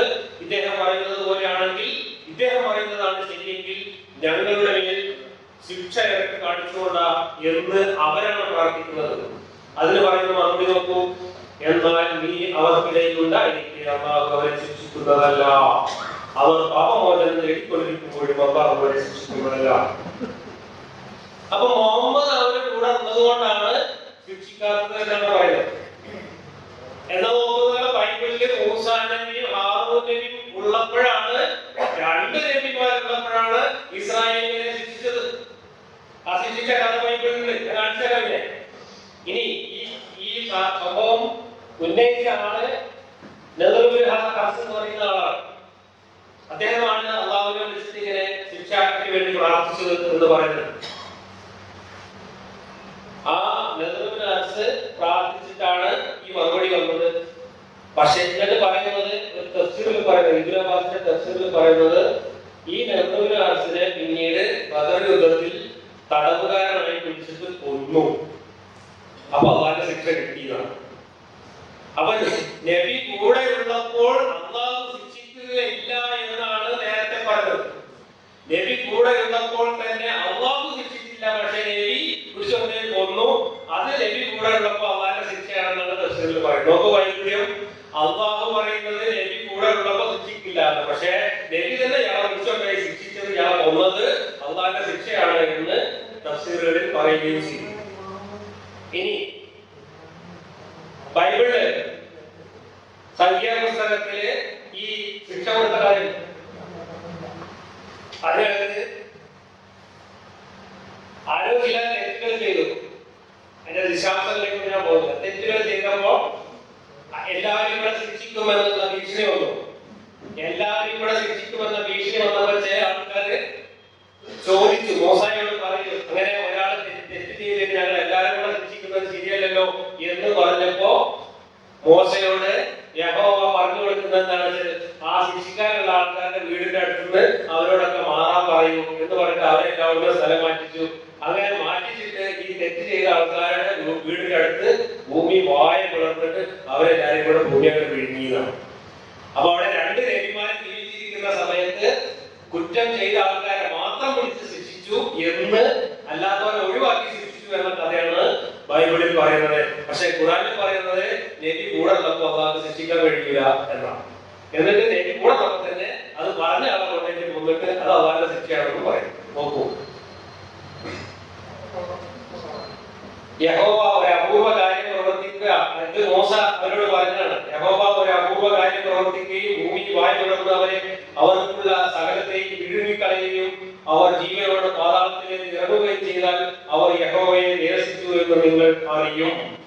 നിങ്ങൾ നോർമലായിട്ടാണ് കാര്യങ്ങൾ നടക്കുന്നതെങ്കിൽ നിങ്ങളെ അല്ല എന്ന് അറിയും എന്നാണ് ബൈബിളിൽ പറഞ്ഞു കൊടുക്കുന്നത്. ഇവിടെ ഖുർആനിൽ പറയുന്നു, ഇവന്റെ മേൽ ഇവന്റെ രക്ഷിതാവിൽ നിന്ന് ഏതെങ്കിലും ദൃഷ്ടാന്തം ഇറക്കപ്പെടാത്തത് എന്ത് എന്ന് അവർ ചോദിക്കുന്നു. പറയുക, തീർച്ചയായും അല്ലാഹു ദൃഷ്ടാന്തം ഇറക്കുവാൻ കഴിവുള്ളവരാണ്, പക്ഷേ അവരിൽ അധിക പേരും വന്നിട്ടില്ല. ഏതാണ്ട് മറുപടി, ദൈവം ദൃഷ്ടാന്തങ്ങൾ ഇറക്കാത്തത് എന്തുകൊണ്ടാണ് എന്ന് ഇവർ ചോദിക്കുന്നത് ദൈവത്തിന് ദൃഷ്ടാന്തം ഇറക്കാൻ കഴിവുണ്ടോ എന്ന് അറിയാൻ വേണ്ടിയിട്ടല്ല. മുഹമ്മദ് ദൈവത്തിന്റെ ദൂതനാണോ? മോശയെ പോലെ, ഈസയെ പോലെ, ആറോനെ പോലെ മുഹമ്മദ് ദൈവത്തിന്റെ ദൂതനാണോ എന്ന് അറിയാൻ വേണ്ടിയാണ് ആ ദൂതന്മാർക്കൊക്കെ ഇറക്കിക്കൊടുത്തതുപോലുള്ള ദൃഷ്ടാന്തങ്ങൾ മുഹമ്മദ് ഇറക്കിക്കൊടുക്കുകയെന്ന് മക്കൾക്കാർ ആവശ്യപ്പെട്ടത്. അതിന് ദൈവം പറയുന്ന മറുപടി എന്താണ്? തീർച്ചയായും അല്ലാഹു ദൃഷ്ടാന്തം ഇറക്കാൻ കഴിവുള്ളവരാണ്. അല്ലാഹു ദൃഷ്ടാന്തം ഇറക്കാൻ കഴിവില്ലവരല്ലാതെ ആരെങ്കിലും പറഞ്ഞു? അല്ലാഹു ദൃഷ്ടാന്തം ഇറക്കാൻ കഴിയില്ല എന്ന് ഒരാൾ പറഞ്ഞിട്ടില്ല. പിന്നെ ഇത് പറയുന്നതിന് എന്തെങ്കിലും പ്രസക്തി ഉണ്ടോ? അവരാവശ്യപ്പെട്ടത് മുഹമ്മദ് പ്രവാചകനാണെന്നുള്ളതിന് തെളിവായിട്ട് ദൃഷ്ടാന്തങ്ങൾ കൊണ്ടാണ്. ആ ദൃഷ്ടാന്തങ്ങൾ കൊടുക്കുന്നതിന് വരെ അള്ളാഹ്ക്ക് കഴിയും. പക്ഷെ അവർക്കറിയില്ല എന്ന് പറഞ്ഞാൽ മറുപടികൾ ഇത്തരത്തിലുള്ള മറുപടികളാണ്. ഇനി നാം അവരിലേക്ക് മലക്കുകളെ ഇറക്കുകയും മരിച്ചവർ അവരോട് സംസാരിക്കുകയും സർവ്വ വസ്തുക്കളെയും നാം അവരുടെ മുമ്പാകെ കൂട്ടമായി ശേഖരിക്കുകയും ചെയ്താലും അവർ വിശ്വസിക്കാൻ പോകുന്നില്ല, അല്ലാഹു ഉദ്ദേശിച്ചാലല്ലാതെ. എന്നാൽ അവരിൽ അധികപേരും ഇവരെടുന്ന പിന്നെ ഈ പ്രവാചകന്മാരൊക്കെ അയച്ചിട്ടും ഇതാവശ്യം അവധികൾ ഇറക്കുന്നത് അല്ലാഹു ഉദ്ദേശിച്ചാലല്ലാതെ ഇവർ എന്ത് ദൃഷ്ടാന്തം കാണിച്ചാലും വിശ്വസിക്കുകയില്ല എന്ന് അല്ലാഹു തന്നെ പറഞ്ഞാൽ പിന്നെ ഈ അല്ലാഹു എന്താ കൊള്ളുക? പിന്നെ അല്ലാഹു പിന്നെ ഈ ഇറക്കുന്നത് പ്രവാചകന്മാരയച്ചിട്ടും ഇതാവായച്ചിട്ടും ഇത്ര വലിയ ഇടങ്ങളാവുള്ള വല്ല കാര്യമുണ്ടോ? അല്ലാഹു ഉദ്ദേശിച്ചാൽ പോലെ എല്ലാവരും ഒന്ന് നേരെ കൊടുക്കില്ല. ഈ പറയുന്ന എന്തെങ്കിലും ലോജിക്കുന്നത് പറയുന്നത് ആലോചിച്ചത് ഒരു ലോജിക്കും ഇല്ലാത്ത ഒരു അസംബന്ധവാദമാണ് ഇവിടെ ഉന്നയിച്ചിട്ടുള്ളത്. മാത്രമല്ല, ഇനി നോക്കൂ, പ്രവാചകന്മാർക്ക് ഓരോ പ്രവാചകന്മാർക്കും മനുഷ്യരിലും ജിന്നുകളിലും പെട്ട പിശാചുക്കളെ ഞാൻ ശത്രുക്കളാക്കിയിട്ടുണ്ട്. കബളിപ്പിക്കുന്ന ഭംഗിവാക്കുകൾ അവർ അന്യോന്യം ദുർബോധനം ചെയ്യുന്നു. നിന്റെ രക്ഷിതാവ് ഉദ്ദേശിച്ചിരുന്നുവെങ്കിൽ അവരത് ചെയ്യുവായിരുന്നില്ല. അപ്പൊ മുഹമ്മദ് നബിയെ മക്കയിൽ ചോദ്യം ചെയ്ത ഖുറൈശി പ്രമാണിമാരൊക്കെ മുഹമ്മദ് നബിയെ ചോദ്യം ചെയ്യാൻ കാരണം എന്താണെന്നറിയോ? അല്ലാഹു ഏർപ്പാടാക്കിയതാണ്. എന്താ അല്ലാഹു പറയുന്നത്? ഞാൻ ഏർപ്പാടാക്കിയതാണ്, എനിക്കിത് പണ്ടേ മതിയുണ്ട്. ഏത് പ്രവാചകന്മാരയച്ചാലും ഈ പ്രവാചകന്മാരുടെ കൂടെ കുത്തിത്തിരിപ്പുണ്ടാക്കാനും അവർക്കെതിരായി പ്രവർത്തിക്കാനും ചോദ്യങ്ങൾ ചോദിച്ച് ആളുകളെ അവിശ്വാസികളാക്കാനും ഒക്കെ ഞാൻ തന്നെ പ്രമാണിമാരെ ഏർപ്പാടാക്കുന്നത്. രണ്ടു തലയിൽ കത്തിയിരുന്ന പണി മുമ്പ് എന്നാണ് പറയുന്നത്. അവർ സന്മാർഗത്തിലായിത്തീരുവാൻ നീ കുതിക്കുന്നുവെങ്കിൽ അത് വെറുതെയാണ്. കാരണം ഞാൻ വഴികളിലാക്കുന്നവരെ, താൻ വഴികളിലാക്കുന്നവരെ അല്ലാഹു നേർവഴിയിലാക്കുന്നതല്ലോ. തീർച്ച അവർക്ക് സഹായികളായി ആരുമില്ല. അപ്പോ ഇവരും നന്നാവാത്തതിനെ ഇവരെ വിശ്വസിക്കാത്തതിന് നീ കേട്ടാനൊന്നും വേണ്ട. അവർ വിശ്വസിക്കാത്തതിന്റെ കാരണക്കാരൻ ഞാൻ തന്നെയാണ് എന്ന് അല്ലാഹു ഇവരെ കൂടെ കേൾക്ക പറയാണ്. പിന്നെ അവര് വിശ്വസിക്കും. നാം ഉദ്ദേശിച്ചിരുന്നെങ്കിൽ ഓരോ ആൾക്കും തന്റെ സന്മാർഗം നൽകുമായിരുന്നു. എന്നാൽ ജിന്നുകൾ, മനുഷ്യർ എന്നീ രണ്ടു വിഭാഗങ്ങളെ കൊണ്ട് നരകം നിറയ്ക്കുക തന്നെ ചെയ്യും എന്ന എന്റെ പക്കൽ നിന്നുള്ള വാക്ക് സ്ഥിരപ്പെട്ടു കഴിഞ്ഞിരിക്കുന്നു. അപ്പോ അല്ലാഹു മനുഷ്യന്മാരെ സൃഷ്ടിച്ചിട്ടുള്ളത് എന്തിനാണ്? നരകം നിറയ്ക്കാനാണ്. പിന്നെ നബിയെ പറഞ്ഞതിനാ പ്രാസനം. അപ്പൊ അല്ലാഹു നരകം നിറക്കാൻ തീരുമാനിച്ചിട്ട് അതിനുവേണ്ട ഏർപ്പാടൊക്കെ ചെയ്തിട്ട് നമ്മളെ കബളിപ്പിക്കാനും പ്രവാചകന്മാരെ കബളിപ്പിക്കാനും ആരെയൊക്കെയോ കബളിപ്പിക്കാനും വേണ്ടി നടത്തുന്ന കപട നാടകം മാത്രമാണ് ഇവിടെ എല്ലാം എന്നാണ് ഈ പറഞ്ഞതിന്റെ മലയാളം. അപ്പൊ അല്ലാഹുവാണ് സകലമായ തിന്മകളും ചെയ്യിക്കുന്നത്. ഇങ്ങനെയൊക്കെ ആണെങ്കിലും നിങ്ങൾക്ക് വേണമെങ്കിൽ നിങ്ങൾ ഉദ്ദേശിച്ചാൽ നിങ്ങൾക്ക് നേർവഴിയിലാവാൻ കേട്ടോ. നാളെ നിങ്ങൾക്ക് വേണമെങ്കിൽ ഈ ഇസ്ലാമിന്റെ നേർമാർഗത്തിൽ സ്വീകരിക്കാം. പക്ഷെ എന്താ കുഴപ്പമെന്നറിയോ? ലോകരക്ഷിതാവായ അള്ളാഹു ഉദ്ദേശിക്കുന്നുവെങ്കിൽ അല്ലാതെ നിങ്ങൾ ഉദ്ദേശിക്കുന്നില്ല. അപ്പൊ എനിക്ക് യുവാനൊക്കെ രാജിവെച്ചിട്ട് ഹിദായത്ത് കിട്ടി അച്ഛന് പോവാം വേണമെങ്കിൽ ഞാൻ വിചാരിച്ചാൽ. പക്ഷെ ഞാൻ വിചാരിക്കണമെങ്കിൽ മൂപ്പരാന്ന് വിചാരിക്കുന്നു. മൂപ്പര് ഞാൻ എന്റെ അമ്മാന്റെ ഗർഭത്തിലായിരിക്കുമ്പോൾ എഴുതി വെച്ചിട്ട് കിട്ടാറ്. ഞാൻ ഈ പ്രസംഗിക്കുന്ന പ്രസംഗത്തിന്റെ പോയി കോപ്പി അവിടെ ഞാൻ അതിന്റെ ഫോട്ടോ കോപ്പി ഇങ്ങനെ എടുത്ത് പറയാം. ഇതാണ് കഥ. എത്ര യുക്തിഹീനമായ അസംബന്ധജനിതമായ കഥയാണെന്ന് നോക്കൂ. എല്ലാ കുറ്റങ്ങളുടെയും ഉത്തരവാദിത്വം, എല്ലാ മനുഷ്യരും വഴിപഴിച്ചതിന്റെ ഉത്തരവാദിത്വം ഈ ദൈവം സ്വയം ഏറ്റെടുക്കുക. എന്നിട്ട് ആ ദൈവം തന്നെ പ്രവാചകനെ അയച്ചിട്ട് ആളുകൾക്ക് വഴി കാണിക്കാൻ ശ്രമിക്കുന്നു എന്ന് പറയുകയും ചെയ്യുന്നു. അവര് മക്കൾക്കാരതിനെ കളിയാക്കിട്ടോ. കാരണം അവര് അത്യാവശ്യം നല്ല യുക്തിബോധമുള്ള ആൾക്കാരായിരുന്നു. അവരെന്താ പറഞ്ഞത്? അവര് പറഞ്ഞു, അള്ളാഹു ഉദ്ദേശിച്ചിരുന്നെങ്കിൽ ഞങ്ങളോ ഞങ്ങളുടെ പിതാക്കന്മാരോ ശിർക്ക് ചെയ്യുമായിരുന്നില്ല, ഞങ്ങൾ യാതൊന്നും നിഷിദ്ധമാക്കുമായിരുന്നില്ല എന്ന്. അപ്പൊ അള്ളാഹു ഉദ്ദേശിച്ചാണ് ഞങ്ങൾ ഇങ്ങനെ ശിർക്ക് ചെയ്യുന്നത്, ഞങ്ങൾ മുസ്ലിംകളായി പോയത്, ഞങ്ങൾ വഴിവെച്ചു പോയത് എന്ന് പറഞ്ഞ് അവർ കളിയാക്കി. അതിനുള്ള മറുപടി എന്താണ്? ഇതേ പ്രകാരം അവരുടെ മുൻഗാമികളും നമ്മുടെ ആസ്വദിക്കുന്നത് വരെ നിഷേധിച്ചു കാണിക്കുകയുണ്ടായി. നിങ്ങളുടെ പക്കൽ വല്ല വിവരമുണ്ടോ എന്ന് ചോദിക്കുക. എങ്കിൽ നിങ്ങൾ അതൊന്ന് വെളിപ്പെടുത്തി ഞങ്ങൾക്ക് വെളിപ്പെടുത്തി തരൂ. ഊഹത്തെ മാത്രമാണ് നിങ്ങൾക്ക് തരുന്നത്, നിങ്ങൾ അനുമാനിക്കുക മാത്രമാണ് ചെയ്യുന്നത്. ഇതിന് മറുപടി അവര് പറഞ്ഞത് ഈ പറഞ്ഞതല്ലേ, അള്ളാഹുവാണ് ഞങ്ങളെ വഴികഴിപ്പിക്കുന്നത് എന്ന് അള്ളാഹു പറഞ്ഞപ്പോ അതിനെ ഞങ്ങളൊക്കെ ഇങ്ങനെ കഴിച്ചു പോയത് അള്ളാഹു കഴിപ്പിച്ചതുകൊണ്ടാണ് എന്ന് അവര് കളിയാക്കി ചോദിച്ചപ്പോ അതിന്റെ മറുപടി നിങ്ങൾ ഒരു മുഖത്തെ പിൻപറ്റുകയാണ്, നിന്നാ നിങ്ങൾ കാണിച്ചു തരുന്നതൊക്കെ പറഞ്ഞ് എന്തൊക്കെയോ പിറുപിറുക്കുന്ന യാതൊരു അർത്ഥവുമില്ലാത്ത കുറെ വാക്കുകൾ ഒരു ദൈവം ഇതിന് മറുപടിയായിട്ട് പറഞ്ഞു എന്നാണ്. ചുരുക്കി പറഞ്ഞാൽ ഇസ്ലാമിന്റെ ദർശനം അനുസരിച്ച് അള്ളയും ഇബ്ലീസും നൽകുന്നില്ല. കാരണം ഇബ്ലീസിന്റെ റോളില്ല. ഇബ്ലീസ് ചെയ്യുന്ന എല്ലാ പണി അത് തന്നെ ചെയ്യുന്നു. എല്ലാ പണി ചെയ്യാൻ ഒരു ടൂളായിട്ട് ഇബ്ലീസിനെ അത് തന്നെയാണ് ഏർപ്പാടാക്കി കിട്ടുന്നതെന്ന് വ്യക്തമായിട്ട് പറയുന്നുണ്ട്. ഇനി ഇബ്ലീസ് വന്ന് രണ്ട് മേനിയെ ആവണമെന്നില്ല, ഇരുമയും അല്ല, ഇരു മനവും ഇരുമയുമായിട്ട് കിട്ടാറില്ല, ഒരു മനവും ഒരു മെയ്യും മതി രണ്ടും. അതാണ് ഇസ്ലാമിന്റെ അടിസ്ഥാന ദർശനം. ഇനി ഇങ്ങനെയൊക്കെ ചോദ്യം ചെയ്ത് വെള്ളം കുടിപ്പിച്ചു ആര്? മക്കയിലുള്ള അറബികൾ. ഇത് ഒന്നിനും മറുപടി ഇല്ലാതായി. പറഞ്ഞ മറുപടിയൊക്കെ കൂടുതൽ പരിഹാസ്യരാകുന്നതിന് കാരണമാവുകയും ഈ അള്ളാഹുവിനെയും പ്രവാചകനെയും കൂടുതൽ പരിഹസിക്കാൻ ഇടവരുത്തുന്ന വിധത്തിലുള്ള യുക്തിഹീനമായ മറുപടികളാണ് ഈ അറബികളുടെ ചോദ്യങ്ങൾക്കെല്ലാം അല്ലെങ്കിൽ അവരുടെ ആവശ്യങ്ങൾക്കെല്ലാം ഈ ഖുർആനിന്റെ വെളിപാടുകളായിട്ട് മുഹമ്മദ് പറഞ്ഞത്. അതോടുകൂടി പിന്നെ അവിടെ നിക്കക്കള്ളി ഇല്ലാതായി. പിന്നെ എന്തു പറഞ്ഞിട്ടും ആളുകളെ വിശ്വസിപ്പിക്കാൻ പറ്റാതായി. 13 വർഷക്കാലം മുഹമ്മദ് നബി അവിടെ പഠിച്ച പണി 18ഉം വൈകിട്ടും ഏറ്റവും കാവ്യാത്മകമായ ആകർഷകമായ ഖുർആൻ വാക്യങ്ങൾ, ഖുർആൻ അധ്യായങ്ങൾ നിരവധി അവതരിപ്പിച്ചിട്ടും മക്കയിലെ ആളുകൾ മുഹമ്മദിനെ അംഗീകരിച്ചില്ല എന്ന്, പരാജയപ്പെട്ടു എന്ന്, മുഹമ്മദിന്റെ ദൗത്യം സമ്പൂർണമായി പരാജയപ്പെട്ടു എന്ന് യുക്തിവാദിയായ ഞാനല്ല പറയുന്നത്, ഇസ്ലാമിന്റെ ഏറ്റവും വലിയ പണ്ഡിതനായിരുന്ന മൗദൂദിയാണ് പറയുന്നത്. മൗദൂദിയുടെ വാക്കുകളാണ്. അൽ ജിഹാദുൽ ഇസ്ലാം എന്നുള്ള പുസ്തകത്തിൽ മൗദൂദി എഴുതി വെച്ചിട്ടുള്ളതാണ്. ജിഹാദിനെ ന്യായീകരിക്കാൻ വേണ്ടി എഴുതിയിട്ടുള്ള ആമുഖമായി എഴുതി വെച്ചിട്ടുള്ള കാര്യമാണ്. എന്താ പറയുന്നത്? അള്ളാഹുവിന്റെ ദൂതൻ 13 വർഷക്കാലം അറബികളെ ഇസ്ലാം സ്വീകരിക്കാൻ ക്ഷണിക്കുകയുണ്ടായി. അനുനയത്തിന്റെ എല്ലാ മാർഗങ്ങളും അദ്ദേഹം അവലംബിച്ചു. അതിനുശേഷമായ തെളിവുകളും വാദമുഖങ്ങളും സമർപ്പിച്ചു. എവിടെ?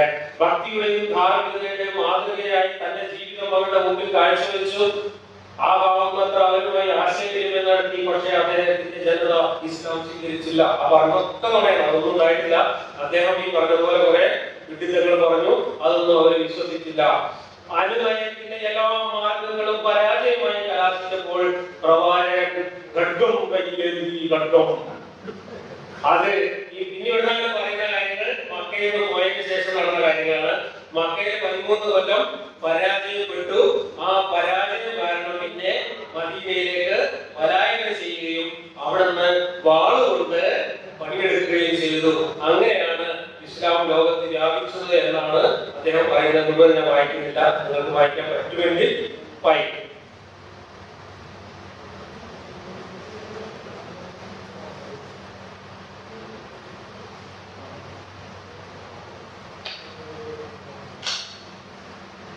വളരെ പെട്ടെന്ന് ലോകം മുഴുവൻ ഇസ്ലാം വ്യാപിച്ചു വാളുകൊണ്ട് എന്ന മൗദൂദി പറഞ്ഞു.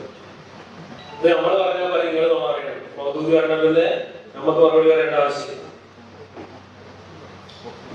ഇനി ഈ മക്കയിലെ ഖുറൈശികൾ, ജാഹിലിയ്യ എന്ന് ഇസ്ലാം ചരിത്രം വിളിക്കുന്ന മക്കയിലെ ഖുറൈശികൾ യഥാർത്ഥത്തിൽ ജാഹിലിയ്യ സമൂഹം ആയിരുന്നില്ല എന്ന് ഇസ്ലാമിന്റെ കേരളത്തിലെ ഇസ്ലാമിലെ ഏറ്റവും വലിയ പണ്ഡിതനായിരുന്ന CL അഹമ്മദ് മൗലവി അദ്ദേഹത്തിന്റെ ഇസ്ലാം ചരിത്രം എന്ന പുസ്തകത്തിൽ എഴുതിയ വാക്കുകളിൽ അദ്ദേഹം വ്യക്തമായിട്ട് പറയുന്നു.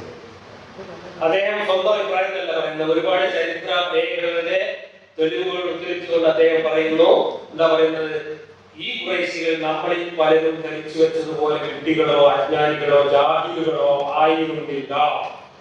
ഖുറൈശി നേതാക്കൾ എല്ലാവരും ദുഷ്ടന്മാരോ ദുർബുദ്ധികളോ ആയിരുന്നില്ല. സമാധാനപരമായ പരിഹാരമാർഗം കാണണമെന്ന് മാത്രമേ അവർ ആഗ്രഹിച്ചിരുന്നുള്ളൂ എന്ന് പറഞ്ഞുകൊണ്ട് അവരുടെ സാംസ്കാരികമായ ഔന്നത്യത്തെ വിവരിക്കുകയാണ് CN അഹമ്മദ് മൗലവി. വീണ്ടും പറയുന്നു, നോക്കൂ, വളരെയേറെ അറിവുകളും അനുഭവങ്ങളും നേടി കഴിഞ്ഞവരായിരുന്നു ഖുറൈശികൾ. അവർ ദൈവവിശ്വാസികളായിരുന്നു. അള്ളാഹുവിന്റെ അസ്തിത്വത്തിലും ഈ പ്രപഞ്ചത്തെ നിയന്ത്രിക്കുന്നത് അവനാണെന്ന കാര്യത്തിലും അവർക്ക് സംശയം ഉണ്ടായിരുന്നില്ല. പക്ഷേ അള്ളാഹുവിനെ പ്രതാപശാലിയായ ഒരു രാജാവിന്റെ സ്ഥാനത്താണ് അവർ കണക്കാക്കിയത്. പലിശ, നോക്കൂ, പലിശ, ചൂതാട്ടം, വ്യഭിചാരം മുതലായവ നിഷിദ്ധങ്ങളായി തന്നെയാണ് അവരും കണക്കാക്കിയിരുന്നത്. അപ്പൊ ഇസ്ലാം കാര്യമായിട്ട് നിഷേധിച്ച എല്ലാ കാര്യങ്ങളും ജാഹിലിയ്യ അറബികളും ഹറാമായി നിഷിദ്ധമായി തന്നെയാണ് കണക്കാക്കിയിരുന്നത് എന്നാണ് ഈ ചരിത്ര പണ്ഡിതൻ നമ്മളോട് പറയുന്നത്. ഇനി സമാധാനത്തിന്റെ മതമാണ് ഇസ്ലാം എന്ന് നമുക്കൊക്കെ നേരത്തെ ബോധ്യപ്പെട്ടിരിക്കുകയാണ്.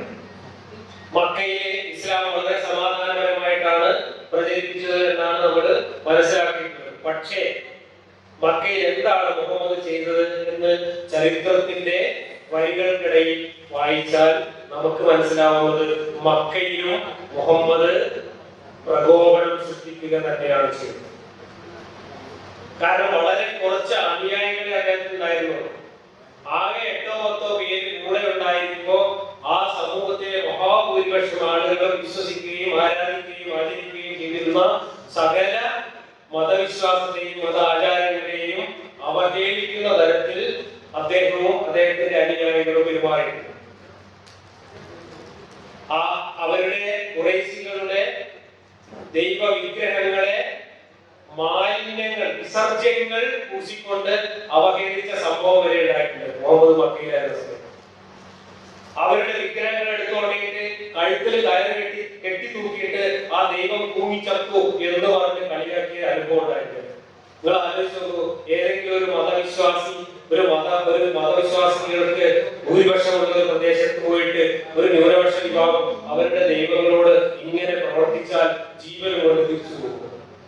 പക്ഷേ ഇസ്ലാം ഉണ്ടായതിനു ശേഷം ഇസ്ലാമിന്റെ ലോകത്ത് അവരുടെ ഏതെങ്കിലും മതാചാരങ്ങളെയോ അവരുടെ ഏതെങ്കിലും വിശ്വാസങ്ങളെ ഈ രീതിയിൽ അവഹേളിച്ചാൽ കൈകാലം തലയും കൊണ്ട് തിരിച്ചു പോകും. പക്ഷെ ഇവരൊന്നും ചെയ്തില്ല. എന്ന് മാത്രമല്ല, ഇസ്ലാമിന്റെ ചരിത്രത്തിൽ ആദ്യമായി ചോര പൊടിയുന്നത് ഖുറൈശികളോ മുശ്രിക്കുകളോ മുഹമ്മദിനെയോ മുഹമ്മദിന്റെ അനുയായികളെയോ ആക്രമിക്കുമ്പോഴല്ല. ആദ്യമായി ചോര വീഴുന്ന സംഭവം ഇസ്ലാമിന്റെ ചരിത്രത്തിൽ രേഖപ്പെടുത്തിയിട്ടുള്ളത് സഅദ് ഇബ്നു അബീ വഖാസ് എന്ന് പറയുന്ന മുഹമ്മദിന്റെ അനുയായിയാണ് ഒരു കഴുതയുടെ താടിയിൽ എടുത്തിട്ട് ഒരു ഖുറൈശിയെ അടിക്കുക, തലക്കടിച്ച് പരിക്കേൽപ്പിക്കുന്നത്. കാരണം മുഹമ്മദ് അനുയായികളും നിസ്കരിക്കുമ്പോ അവർ കളിയാക്കിയല്ലോ ചെയ്തു. കളിയാക്കിയപ്പോ അവിടെ എണീക്കുമ്പോൾ എല്ലെടുത്തിട്ട് അയാളെ തലയടിച്ചു കൊടുത്തു എന്നാണ് പറയുന്നത്. അതാണ് ഇസ്ലാം ചരിത്രത്തിൽ ആദ്യം ചോര പൊടിക്കുന്ന സംഭവം. അപ്പൊ മർദ്ദനം പോലും മക്കയിൽ ആരംഭിച്ചിരുന്നു എന്നാണ് ചരിത്രത്തിന്റെ വരികൾക്കിടയിൽ.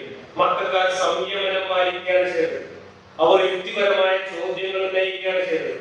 അവർ യുക്തിസഹമായ ഒരുപാട് നിർദ്ദേശങ്ങൾ മുന്നോട്ട് വെച്ചുകൊണ്ട് CN അഹമ്മദ് മൗലവി പറഞ്ഞതുപോലെ പ്രശ്നത്തെ ഒരു ഒത്തുതീർപ്പിനാണ് ശ്രമിച്ചിട്ടുള്ളത്. പരമാവധി ഒത്തുതീർപ്പിനാണ് ശ്രമിച്ചത്. അവർ ഒത്തുതീർപ്പിന് ശ്രമിച്ചത് എങ്ങനെ എന്നതിന്റെ ഒരു ചിത്രം ഞാൻ പറയാം. അവര് ഒരിക്കൽ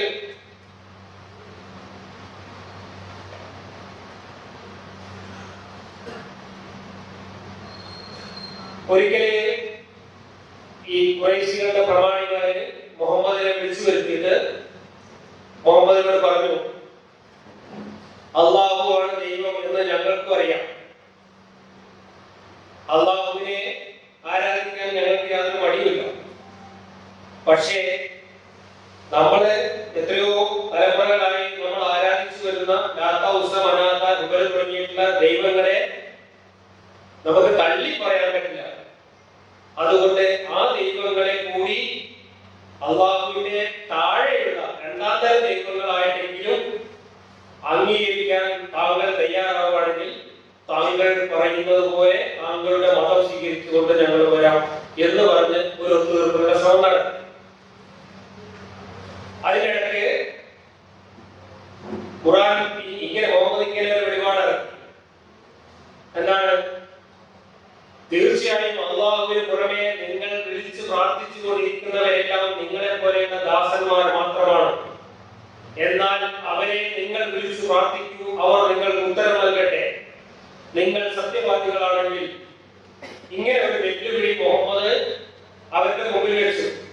നിങ്ങൾ ആരാധിക്കുന്ന ലാത്ത, ഉസ്സ, മനാത്ത തുടങ്ങിയ ദൈവങ്ങൾ യഥാർത്ഥ ദൈവങ്ങളാണോ എന്ന് അറിയാൻ നിങ്ങൾ ഒരു കാര്യം ചെയ്യുക, നിങ്ങളൊന്ന് പ്രാർത്ഥിച്ചിട്ട് അവർ ഉത്തരം നൽകുന്നതൊന്ന് കാണട്ടെ എന്ന് മുഹമ്മദ് വെല്ലുവിളിച്ചപ്പോഴാണ് ഇവരിങ്ങനെ വിളിച്ചുകൊണ്ടിട്ട് എന്ത് പറഞ്ഞത്?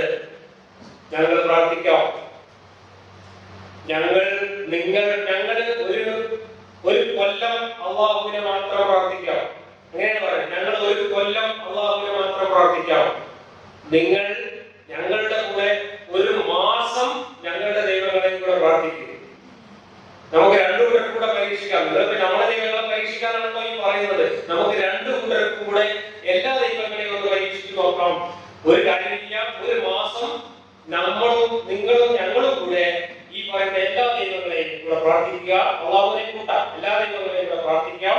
അത് കഴിഞ്ഞ് ഒരു കൊല്ലം ഞങ്ങൾ നിങ്ങളുടെ ദൈവമായ അള്ളാഹുവിനെ മാത്രം പ്രാർത്ഥിക്കാം.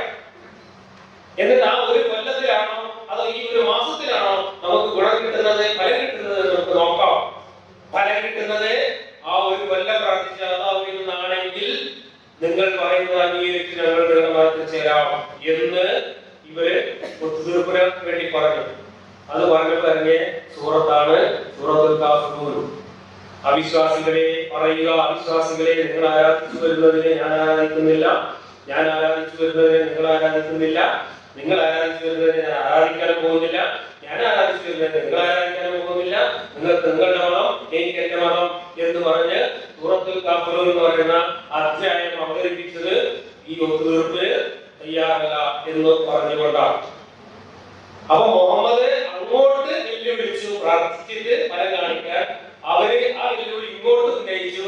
അപ്പൊ മുഹമ്മദ് നിങ്ങൾക്ക് നിങ്ങളെ മതം, നമുക്ക് നമ്മളെ മതം എന്ന് പറഞ്ഞിട്ട് യഥാർത്ഥത്തിൽ ഉത്തരം മുട്ടി സ്ഥലം വിടുന്നതാണ് ഈ സംഭവം.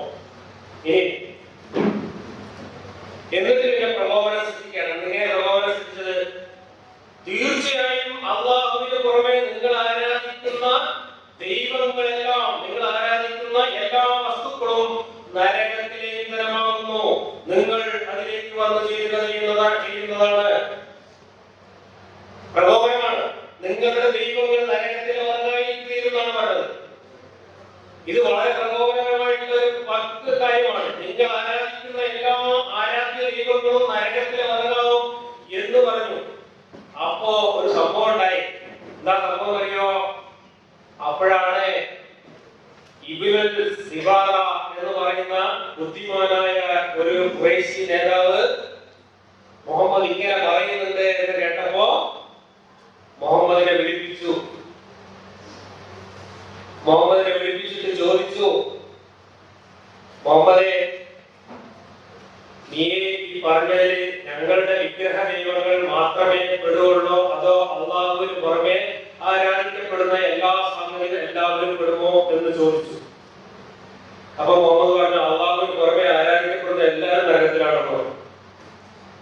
അപ്പോ ഈ സിബാറ ചോദിച്ചു, അങ്ങനെയാണെങ്കിൽ നീ തന്നെ പറയാറുണ്ടല്ലോ ഈശ യേശു സത്യവാനായ പ്രവാചകനാണ് എന്ന് നീ പറയാറില്ലേ, പിന്നെ മലക്കുകൾ അള്ളാഹുവിന്റെ അനുസരണയുള്ള ദാസന്മാരാണ് എന്ന് നീ പറയാറില്ലേ, അതുപോലെ ഉസൈർ എന്ന് പറയുന്ന ജൂതന്മാരുടെ ആരാധ്യ പുരുഷൻ അയാള് സത്യസന്ധനായ പ്രവാചകനാണെന്ന് നീ പറയാറില്ലേ, അവരെയൊക്കെ ഇതാ നോക്കൂ, ബനു മുലായ ഗോത്രക്കാർ ഏഞ്ചൽസ്, അവർ മലക്കുകളെയാണ് ആരാധിക്കുന്നത്.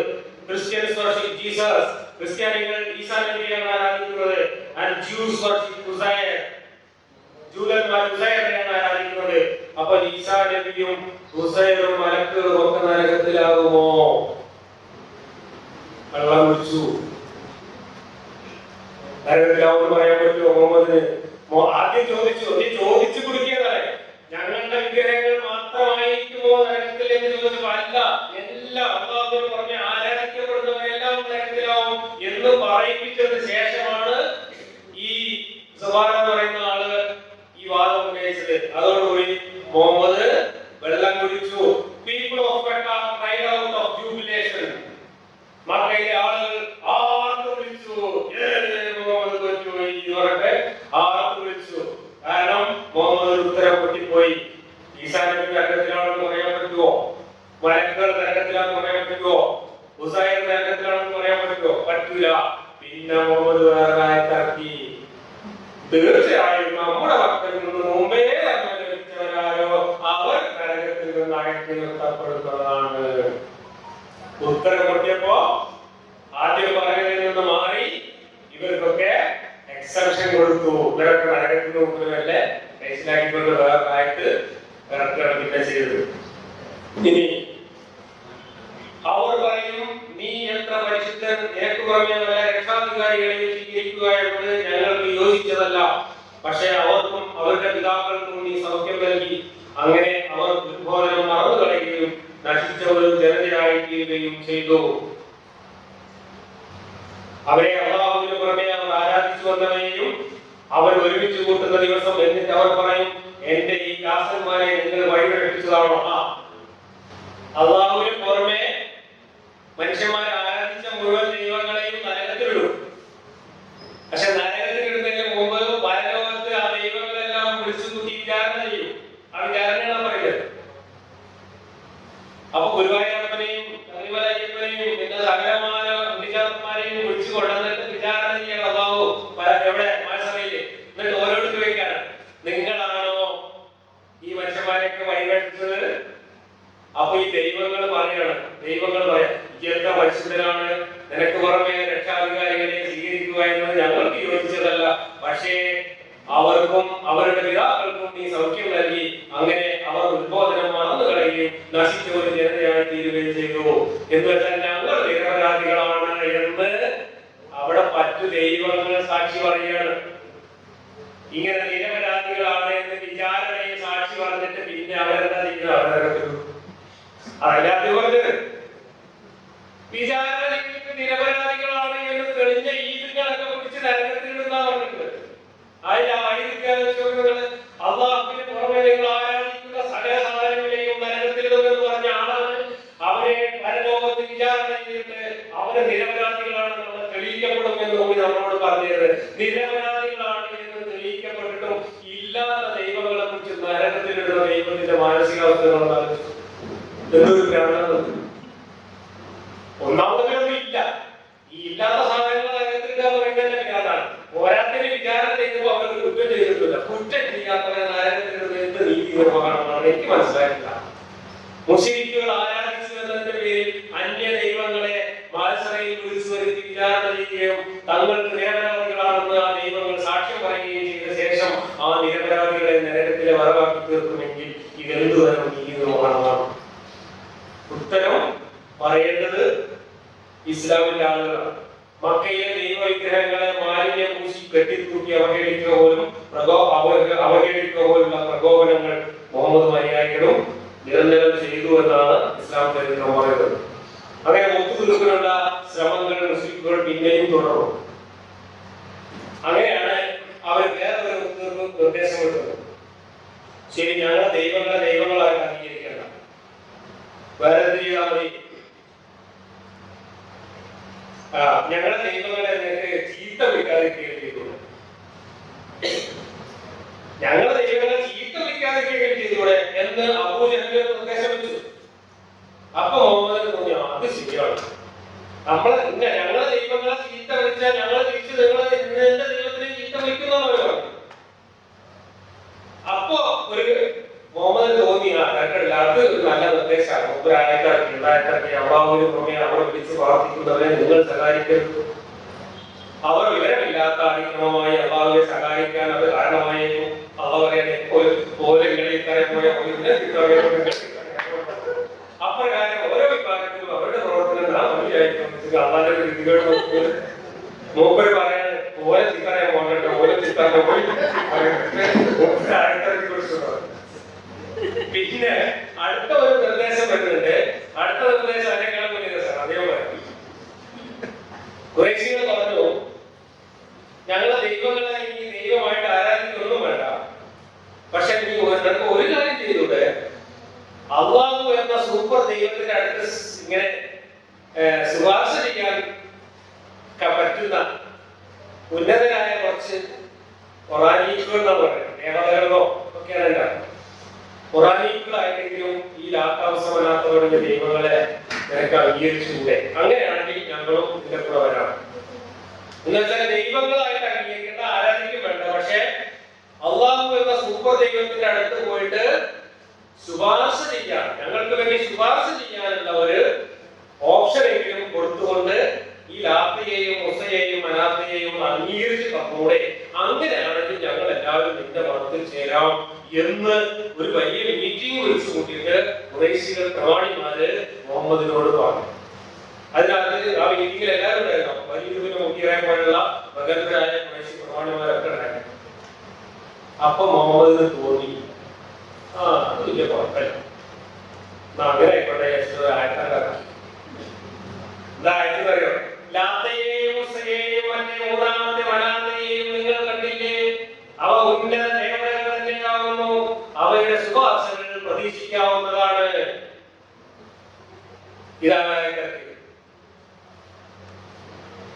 അങ്ങനെ ആ ആയത്തിറക്കി കഴിഞ്ഞപ്പോ വലിയ മുഹീറ പറഞ്ഞ വാക്കാണത്.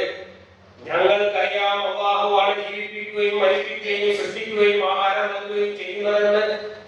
എന്നാൽ നമ്മുടെ ഈ ദൈവങ്ങൾ അല്ലാഹുവിന്റെ അടുക്കൽ ശുപാർശ ചെയ്യുന്നു.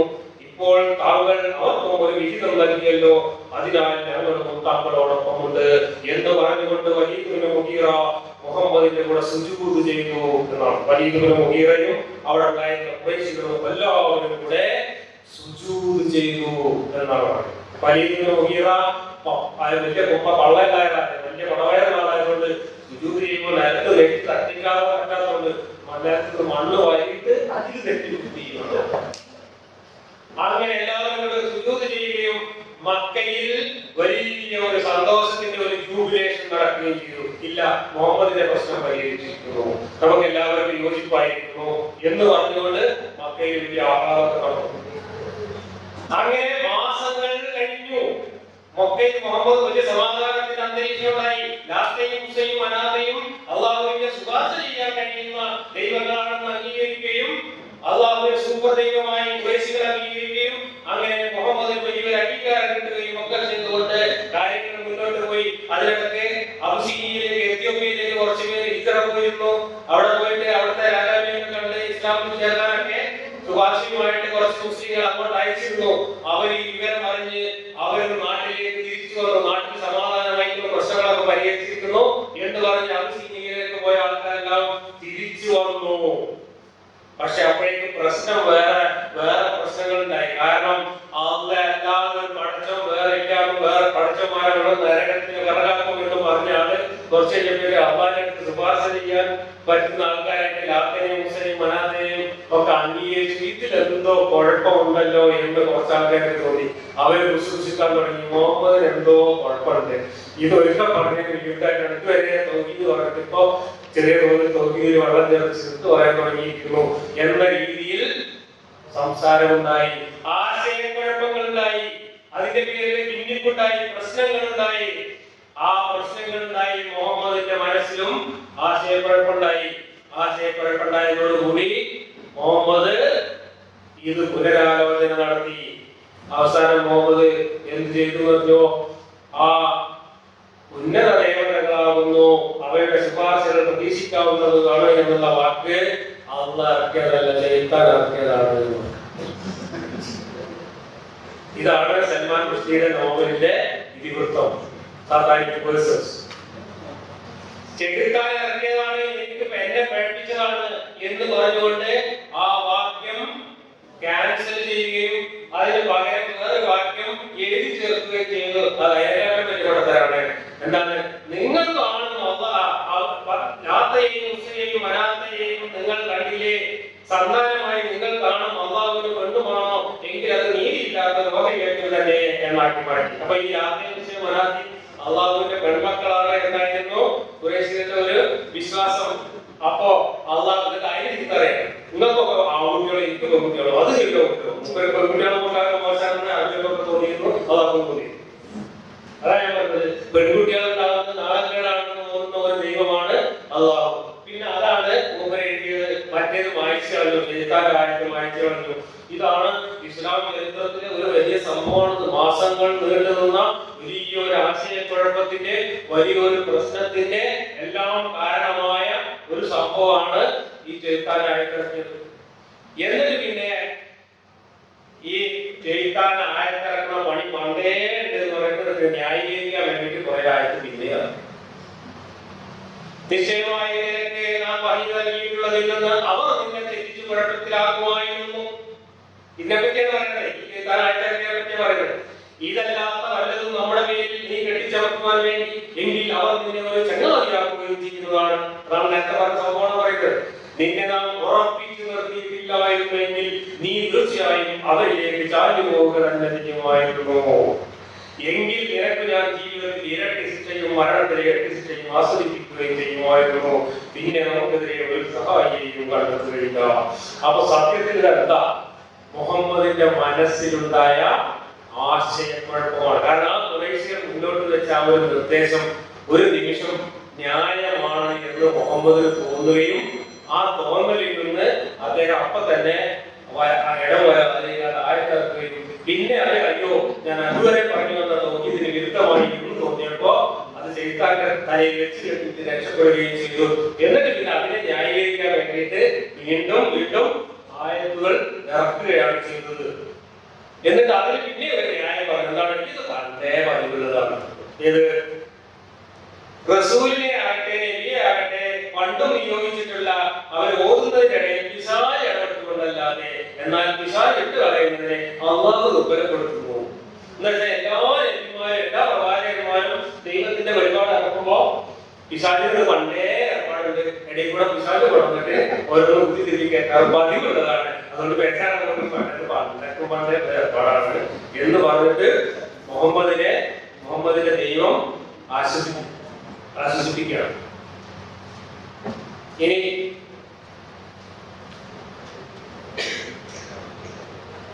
മദീനയിലെ ജൂതറബുകൾ ഈ ഖുറൈശികൾക്ക് ചില സൂത്രങ്ങൾ പറഞ്ഞു മുഹമ്മദിനെ വെള്ളം കുടിക്കാൻ. നിങ്ങൾ പോയിട്ട് മുഹമ്മദിനോട് ഈ കാര്യങ്ങൾ ചോദിച്ചാലേ 3 കാര്യങ്ങൾ പറഞ്ഞു. ആ ഗുഹാവാസികളുടെ കഥ എന്താണെന്ന് മുഹമ്മദിനോട് ചോദിച്ചു. പിന്നെ കിഴക്കും പടിഞ്ഞാറും കീഴടക്കിയ ദുൽഖർനൈനിന്റെ കഥ എന്താണെന്ന് ചോദിച്ചു. പിന്നെ എന്താണ് ആത്മാവ് എന്നൊന്ന് ചോദിച്ചു. ഇതിന് മുഹമ്മദിന് കൃത്യമായി മറുപടി പറയുകയാണെങ്കിൽ മുമ്പ് പ്രവാചകരാണെന്ന് സമ്മതിക്കാം. ഇതിൽ വെള്ളം കുടിക്കുകയാണെങ്കിൽ മുമ്പ് കളറാണെന്ന് കണ്ടുപിടിക്കുമെന്ന് പറഞ്ഞിട്ട് ദൂതന്മാര് ഒരു സൂത്രം പറഞ്ഞു. അങ്ങനെ ഖുറൈശികള് മദീനയിൽ വന്നിട്ട് ഈ 3 ചോദ്യം മുഹമ്മദിനോട് ചോദിച്ചു. അപ്പൊ ഈ ഗുഹാവാസികളുടെ കഥ മുഹമ്മദിന് കൊടുത്തിട്ടുണ്ടായിരുന്നില്ല, മുമ്പ് കേട്ടിട്ടുണ്ടായിരുന്നില്ല. അപ്പൊ മുമ്പ് നാളെ നാളെ പറയാൻ പോയിട്ട് 15 ദിവസം കഴിഞ്ഞിട്ടും പറയാൻ ആളെ കാണാനില്ല. 15 ദിവസം കഴിഞ്ഞിട്ടും ആളെ കാണാനില്ല. പിന്നാലെ നടന്ന് ചോദിച്ചിട്ട് മൂപ്പര് തടി മനസ്സിലാക്കുക പറഞ്ഞുകൊണ്ടിരിക്കുക. അപ്പോഴേക്കും കുറേശ്ശികളെ മുഹമ്മദിന്റെ ദൈവം തെറ്റിപ്പോയോ എന്ന് കളിയാക്കാൻ തുടങ്ങി. മുഹമ്മദിന്റെ ദൈവം തെറ്റിപ്പോയോ എന്ന് കളിയാക്കാൻ തുടങ്ങി.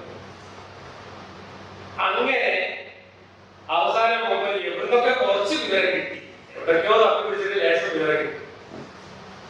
ലേശം വിവരം കിട്ടിയിട്ട് പിന്നെ മൂപ്പര് ഈ ജിബ്രീൽ ആയത്ത് കൊണ്ടുവന്ന് കൊടുക്കാത്തതിന് മൂപ്പര് ജിബ്രീലിനോട് ചോദിക്കാം.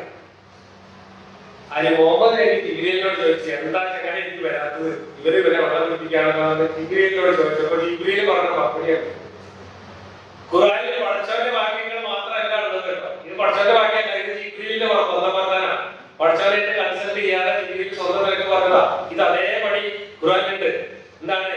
താങ്കളുടെ രക്ഷിതാവിന്റെ കൽപ്പന പ്രകാരമല്ലാതെ നാം ഇറങ്ങി വരുന്നതല്ല.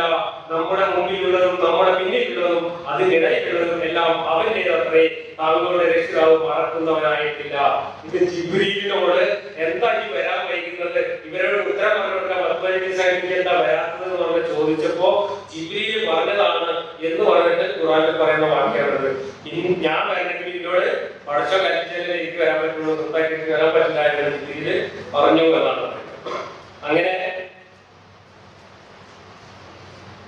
അങ്ങനെ അവസാനം മുമ്പേ ഒരു കഥയായിട്ട് പറയാൻ തുടങ്ങിയ കഥ കേട്ടോളൂ. അത് കേട്ടാൽ തന്നെ വെള്ളം കുടിച്ച് ഉരുട്ടാണെന്നത് മനസ്സിലാവും. ഗുഹാവാസികൾ 3 പേരാണ്, 4ാമത്തേത് അവരുടെ നായയും എന്ന് ചിലർ പറയുന്നു. അവർ 5 പേരാണെന്നും 6ാമത്തേത് നായയുമാണെന്നാണ് മറ്റു ചിലരുടെ വാദം. അദൃശ്യ കാര്യങ്ങളെ ഊഹിച്ചു പറയുക മാത്രമാണ് അവർ. 7 പേരാണ്, 8ാമത്തേത് നായകമാണ് എന്നാണ് വേറെ ചിലരുടെ ഭാഷ്യം. പറയുക, എന്റെ റബ്ബ് അവരുടെ എണ്ണത്തെ കുറിച്ച് നല്ലപോലെ അറിവുള്ളവനാകുന്നു. അല്പം ചിലർക്കല്ലാതെ അവരെ കുറിച്ച് അറിവില്ല. അതുകൊണ്ട് അവരുടെ കാര്യത്തിൽ താങ്കൾ തർക്കിക്കാൻ പോകണ്ട. ജനങ്ങളിൽ ആരോടും അതിനെ കുറിച്ച് അന്വേഷിക്കാനും പോകണ്ട. നിങ്ങൾ ആലോചിച്ചോക്ക്, പലരോടും പോയി അന്വേഷിച്ചു. അപ്പൊ കിട്ടിയ വിവരങ്ങൾ ഓരോ സ്ഥലത്തും വ്യത്യസ്തമായ വിവരങ്ങൾ കിട്ടി. ആ കിട്ടിയ വിവരങ്ങളൊക്കെ എങ്ങനെയാണ് എന്ന് മുമ്പ് ആക്ടർ ഇറക്കി. എന്നിട്ട് അള്ളാഹ് പറഞ്ഞ ഇജ്ജയൊന്നും തർക്കിക്കാൻ പോകണ്ട, ഓരങ്ങനെ പറയുന്നുണ്ട്. വിവരങ്ങളൊക്കെ അള്ളാഹ്ക്ക് അറിയാം, ഇജ്ജ് ഓരോരുത്തർ തർക്കിക്കാനൊന്നും പോകണ്ട, അതിനെ പറ്റിയൊന്നും വിവരമില്ല. എന്നിട്ട് ഇതിനൊരു കാരണം ഉണ്ടാക്കി. അത് അതിനെക്കാട്ടും രസം. എന്താ കാരണം അറിയോ? നാളെ പറയാന്ന് പറഞ്ഞിട്ടാണോ പോയത്? ഇൻഷാ അല്ലാഹ് പറഞ്ഞില്ല.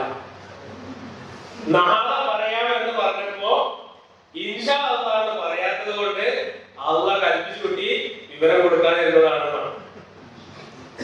പിന്നെ അതിന് പറഞ്ഞ ന്യായം അതും ഖുർആനിലുണ്ട്. അതാണ് തുടർന്ന് വരുന്നത്.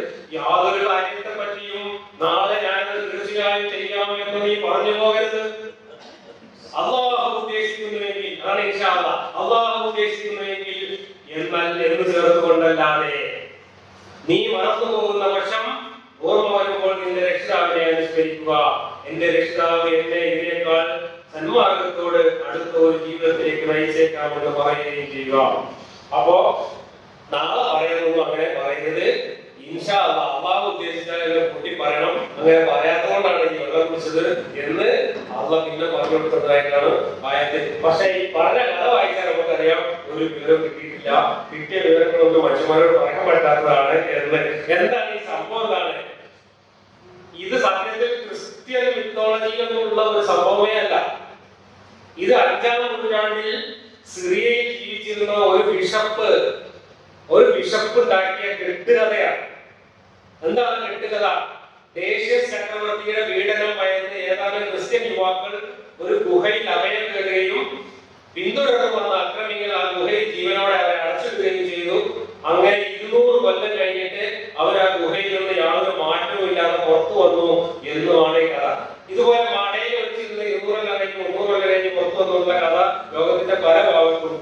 ഇതൊരു പഴയ ഒരു മിത്താണ്. ഈ കഥ പല സ്ഥലത്തും പ്രചരിച്ചിട്ടുള്ള ഒരു കഥയാണ്. ആ ഒരു കഥ ഈ ദേശീയ ചക്രവർത്തിയെ കുറിച്ച്, ആ കാലത്തെ കുറിച്ച് ഒരു ക്രിസ്ത്യൻ ബിഷപ്പ് 5ാം നൂറ്റാണ്ട് ഇങ്ങനെ ഒരു കഥ പ്രചരിപ്പിച്ചു. ആ കഥ സത്യമായിട്ടുള്ളതാണ് എന്ന് കരുതിയിരുന്ന ജൂതന്മാരാണ് മുഹമ്മദിനെ വെള്ളം കുടിപ്പിക്കാൻ കൊടുക്കാൻ വേണ്ടിയിട്ട് മടയിൽ ഒളിച്ചിരുന്നത് എത്ര പേരാണ് എന്നും അവരോട് കൂടെ എത്ര ആരാണ് ഉണ്ടായിരുന്നതും എന്നൊക്കെ ചോദിച്ചൊക്കെ എന്ന് പറഞ്ഞയച്ചു. അത് ചോദിച്ച് അന്വേഷിച്ച് നടന്നപ്പോഴാണ് അത് 7-ആമതൊരു പട്ടിയായിരുന്നു, 5-ആമതൊരു പട്ടിയായിരുന്നു, അല്ല 4-ആമതൊരു പട്ടിയായിരുന്നു എന്നൊക്കെ പറഞ്ഞ് പല കണക്കുകളും മുമ്പിൽ കിട്ടിയത്. ഇതെല്ലാം കൂടെ വെച്ചിട്ട് അവരെങ്ങനെ പറയുന്നു, മറ്റേതിങ്ങനെ പറയുന്നു, ഇവരിങ്ങനെ പറയുന്നു, പറഞ്ഞാൽ അതിനെ പറ്റുന്ന പേരൊന്നും നമുക്കില്ല, ഇവരോട് തർക്കാനൊന്നും പോണ്ട എന്ന് പറഞ്ഞ ആഴ്ചക്ക്. പിന്നെ ഇതെല്ലാം കഴിഞ്ഞിട്ട് പിന്നെ കുറെ കാലങ്ങൾക്ക് ശേഷം ഈ കഥ മുകളിൽ അന്വേഷിച്ച് അറിഞ്ഞതിന് ശേഷം ഈ കഥ കൃത്യമായിട്ടാണെന്ന് പറയുക, കുറച്ചുകൂടെ വിശദമായിട്ട് പറഞ്ഞു കൊടുത്തിട്ടുണ്ട്. ആ കഥയാണ് ഖുർആനിലെ അൽ ഖസസ് എന്ന് പറയുന്ന അധ്യായത്തിൽ പിന്നെ വിശദമായിട്ട് പറയുന്നത്. ഈ കഥ തുടക്കത്തിൽ ഈ കഥ പറഞ്ഞു കൊടുക്കാൻ നിങ്ങൾക്ക് കഴിഞ്ഞില്ല, ആകെ വെള്ളം കുടിച്ചു. അങ്ങനെയാണ് ഖുറൈശികളുടെ മുമ്പിൽ വീണ്ടും പരിഹാസ്യനായി തീർന്നത്. ഇനി ആത്മാവിനെ കുറിച്ച് ചോദിച്ചതിന്റെ ഉത്തരമാണ് ഈ പറയുന്നത്. അവർ ആത്മാവിനെ കുറിച്ച് അതാ ചോദിക്കുന്നു, പറഞ്ഞാളാ അതിനെ കുറിച്ച് അള്ളാഹുവിന് മാത്രമേ അറിയുള്ളൂ, അതിനെപ്പറ്റി നിങ്ങൾക്കൊന്നും വിവരം പറഞ്ഞു തന്നിട്ടില്ല. അവിടെയും വിവരമൊന്നുമില്ല, അള്ളാഹ്ക്ക് മാത്രമേ അറിയുള്ളൂ എന്ന് പറഞ്ഞ് തടിയെടുക്കുകയാണ് ചെയ്യുന്നത്. അവിടെയും കൃത്യമായി പറഞ്ഞു കൊടുക്കാൻ കഴിയില്ല. അതുപോലെ ലോകം അവസാനിക്കുന്ന മുഹമ്മദ് പലപ്പോഴും പറയാറുണ്ടായിരുന്നു. അത് പറഞ്ഞപ്പോ ഇവര് എപ്പോഴാണ് ലോകം അവസാനിക്കുക, അതിന്റെ ലക്ഷണം എന്തൊക്കെയാണെന്നുള്ള ചോദ്യങ്ങളുമായിട്ടും വെള്ളം കുടിപ്പിച്ചു. അപ്പൊ അതിന് വന്ന മറുപടിയാണത്. അന്ത്യസമയത്തെ പറ്റി അവർ ചോദിക്കുന്നു, അത് എപ്പോഴാണ് വന്നെത്തുക എന്ന് പറയുക, അതിനെ പറ്റിയുള്ള അറിവ് എന്റെ രക്ഷിതാവിന് മാത്രമാണ്, അതും അള്ളാഹ്ക്കേ അറിയുള്ളൂ എന്ന് പറഞ്ഞ് ഒഴിഞ്ഞു മാറുകയാണ്. അപ്പൊ അള്ളാഹ് എല്ലാ വിവരങ്ങളും മുഹമ്മദ് എനിക്ക് അറിയിച്ചു കൊടുക്കുന്നു എന്ന് പറയുന്നതിനെ പരീക്ഷിക്കാനാണ് ഇത്തരം ചോദ്യങ്ങളൊക്കെ ചോദിക്കുന്നത്. ആ ചോദ്യങ്ങൾക്ക് എല്ലാം പറയുന്ന ഉത്തരം അവർക്ക് അള്ളാഹ് മാത്രമേ അറിയുള്ളൂ, ഇന്ന് അറിയിച്ചിട്ടില്ല എന്ന് പറഞ്ഞാൽ ഉത്തരങ്ങൾ ഈ പറയുന്ന ഈ ചോദ്യങ്ങൾക്കൊന്നുള്ള ഉത്തരം പറയാനുള്ള അറിവ് മുഹമ്മദിന് ഉണ്ടായിരുന്നില്ല എന്നാണ് അതിന്റെ അർത്ഥം. മക്കയിൽ മുഹമ്മദ് സമ്പൂർണമായും പരാജയപ്പെട്ടു. മക്കക്കാരുടെ മുമ്പിൽ അദ്ദേഹം ആശയപരമായി പരിഹാസ്യനായി. പ്രവാചകത്വം തെളിയിക്കാനാവാതെ ആത്മഹത്യയെ കുറിച്ച് ചിന്തിച്ചു എന്ന് ഖുർആനിൽ പറയുന്നു. ഞാൻ പറയുന്നതല്ല, ഖുർആനിൽ പറയുന്നു 18-ാം അധ്യായത്തിൽ 6-ാം വാക്യത്തിൽ. അതിനാൽ ഈ സന്ദേശത്തിൽ അവർ വിശ്വസിച്ചില്ല എങ്കിൽ അവർ പിന്തിരിഞ്ഞ് പോയതിനെ തുടർന്ന് അതിലുള്ള ദുഃഖത്താൽ നീ ജീവനെടുക്കുന്നവനായേക്കാം. ഇത്രയൊക്കെ ഇടങ്ങേറായിട്ടും ഇവരാരും വിശ്വസിക്കാൻ ഉണ്ടാക്കാത്തത് നിരാശനായിട്ട് ഈ പാറക്കുന്നിന്റെ മുകളിൽ താഴേക്ക് ചാടി ആത്മഹത്യ ചെയ്യാൻ മുഹമ്മദ് ചിന്തിച്ചു എന്നാണ് തഫ്സീറുകളിൽ പറയുന്നത്. അങ്ങനെ ചിന്തിച്ചപ്പോ ആത്മഹത്യാ പ്രവണത കാണിച്ച മുഹമ്മദിനെ അള്ളാഹു കൗൺസിലിംഗ് നടത്തുന്നതാണ്. സെൽഫ് കൗൺസിലിംഗ് ആണ് നടത്തുന്നത്. ആത്മഹത്യ ചെയ്യാൻ പോലും ആലോചിച്ചു എന്നാണ്. പിന്നെ അദ്ദേഹത്തെ കുറിച്ച് അന്നത്തെ അറബികൾ പ്രധാനമായും ഉന്നയിച്ചിരുന്ന 2 ആരോപണങ്ങൾ. ഒന്ന്, ഇദ്ദേഹം ഒരു കാഹീനാണെന്നും അത് അദ്ദേഹം മജ്നൂനാണ്. കാഹീൻ എന്ന് പറഞ്ഞ മന്ത്രവാദി, മജ്നൂൻ എന്ന് പറഞ്ഞ വിരാടൻ.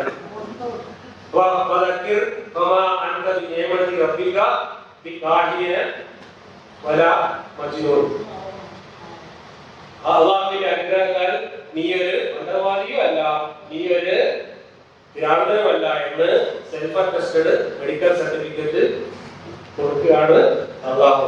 ഭ്രാന്തനല്ല എന്ന് ഇയാൾക്ക് തന്നെ നാവുകളിലൂടെ സർട്ടിഫിക്കറ്റ്, ഓറലായിട്ട് സർട്ടിഫിക്കറ്റ് കൊടുക്കുകയാണ് ദൈവം ചെയ്യുന്നത്.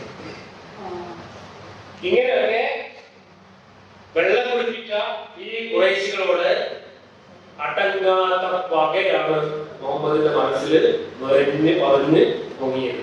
ഖുർആൻ നിങ്ങൾ ആദ്യം മുതൽ അവസാനം വരെ വായിച്ചു നോക്കൂ. അതിനകത്ത് ഒരു നിരാശ ബാധിച്ച ഒരാളുടെ പായാരപ്പറച്ചിലല്ലാതെ ഒന്നും കാണാം.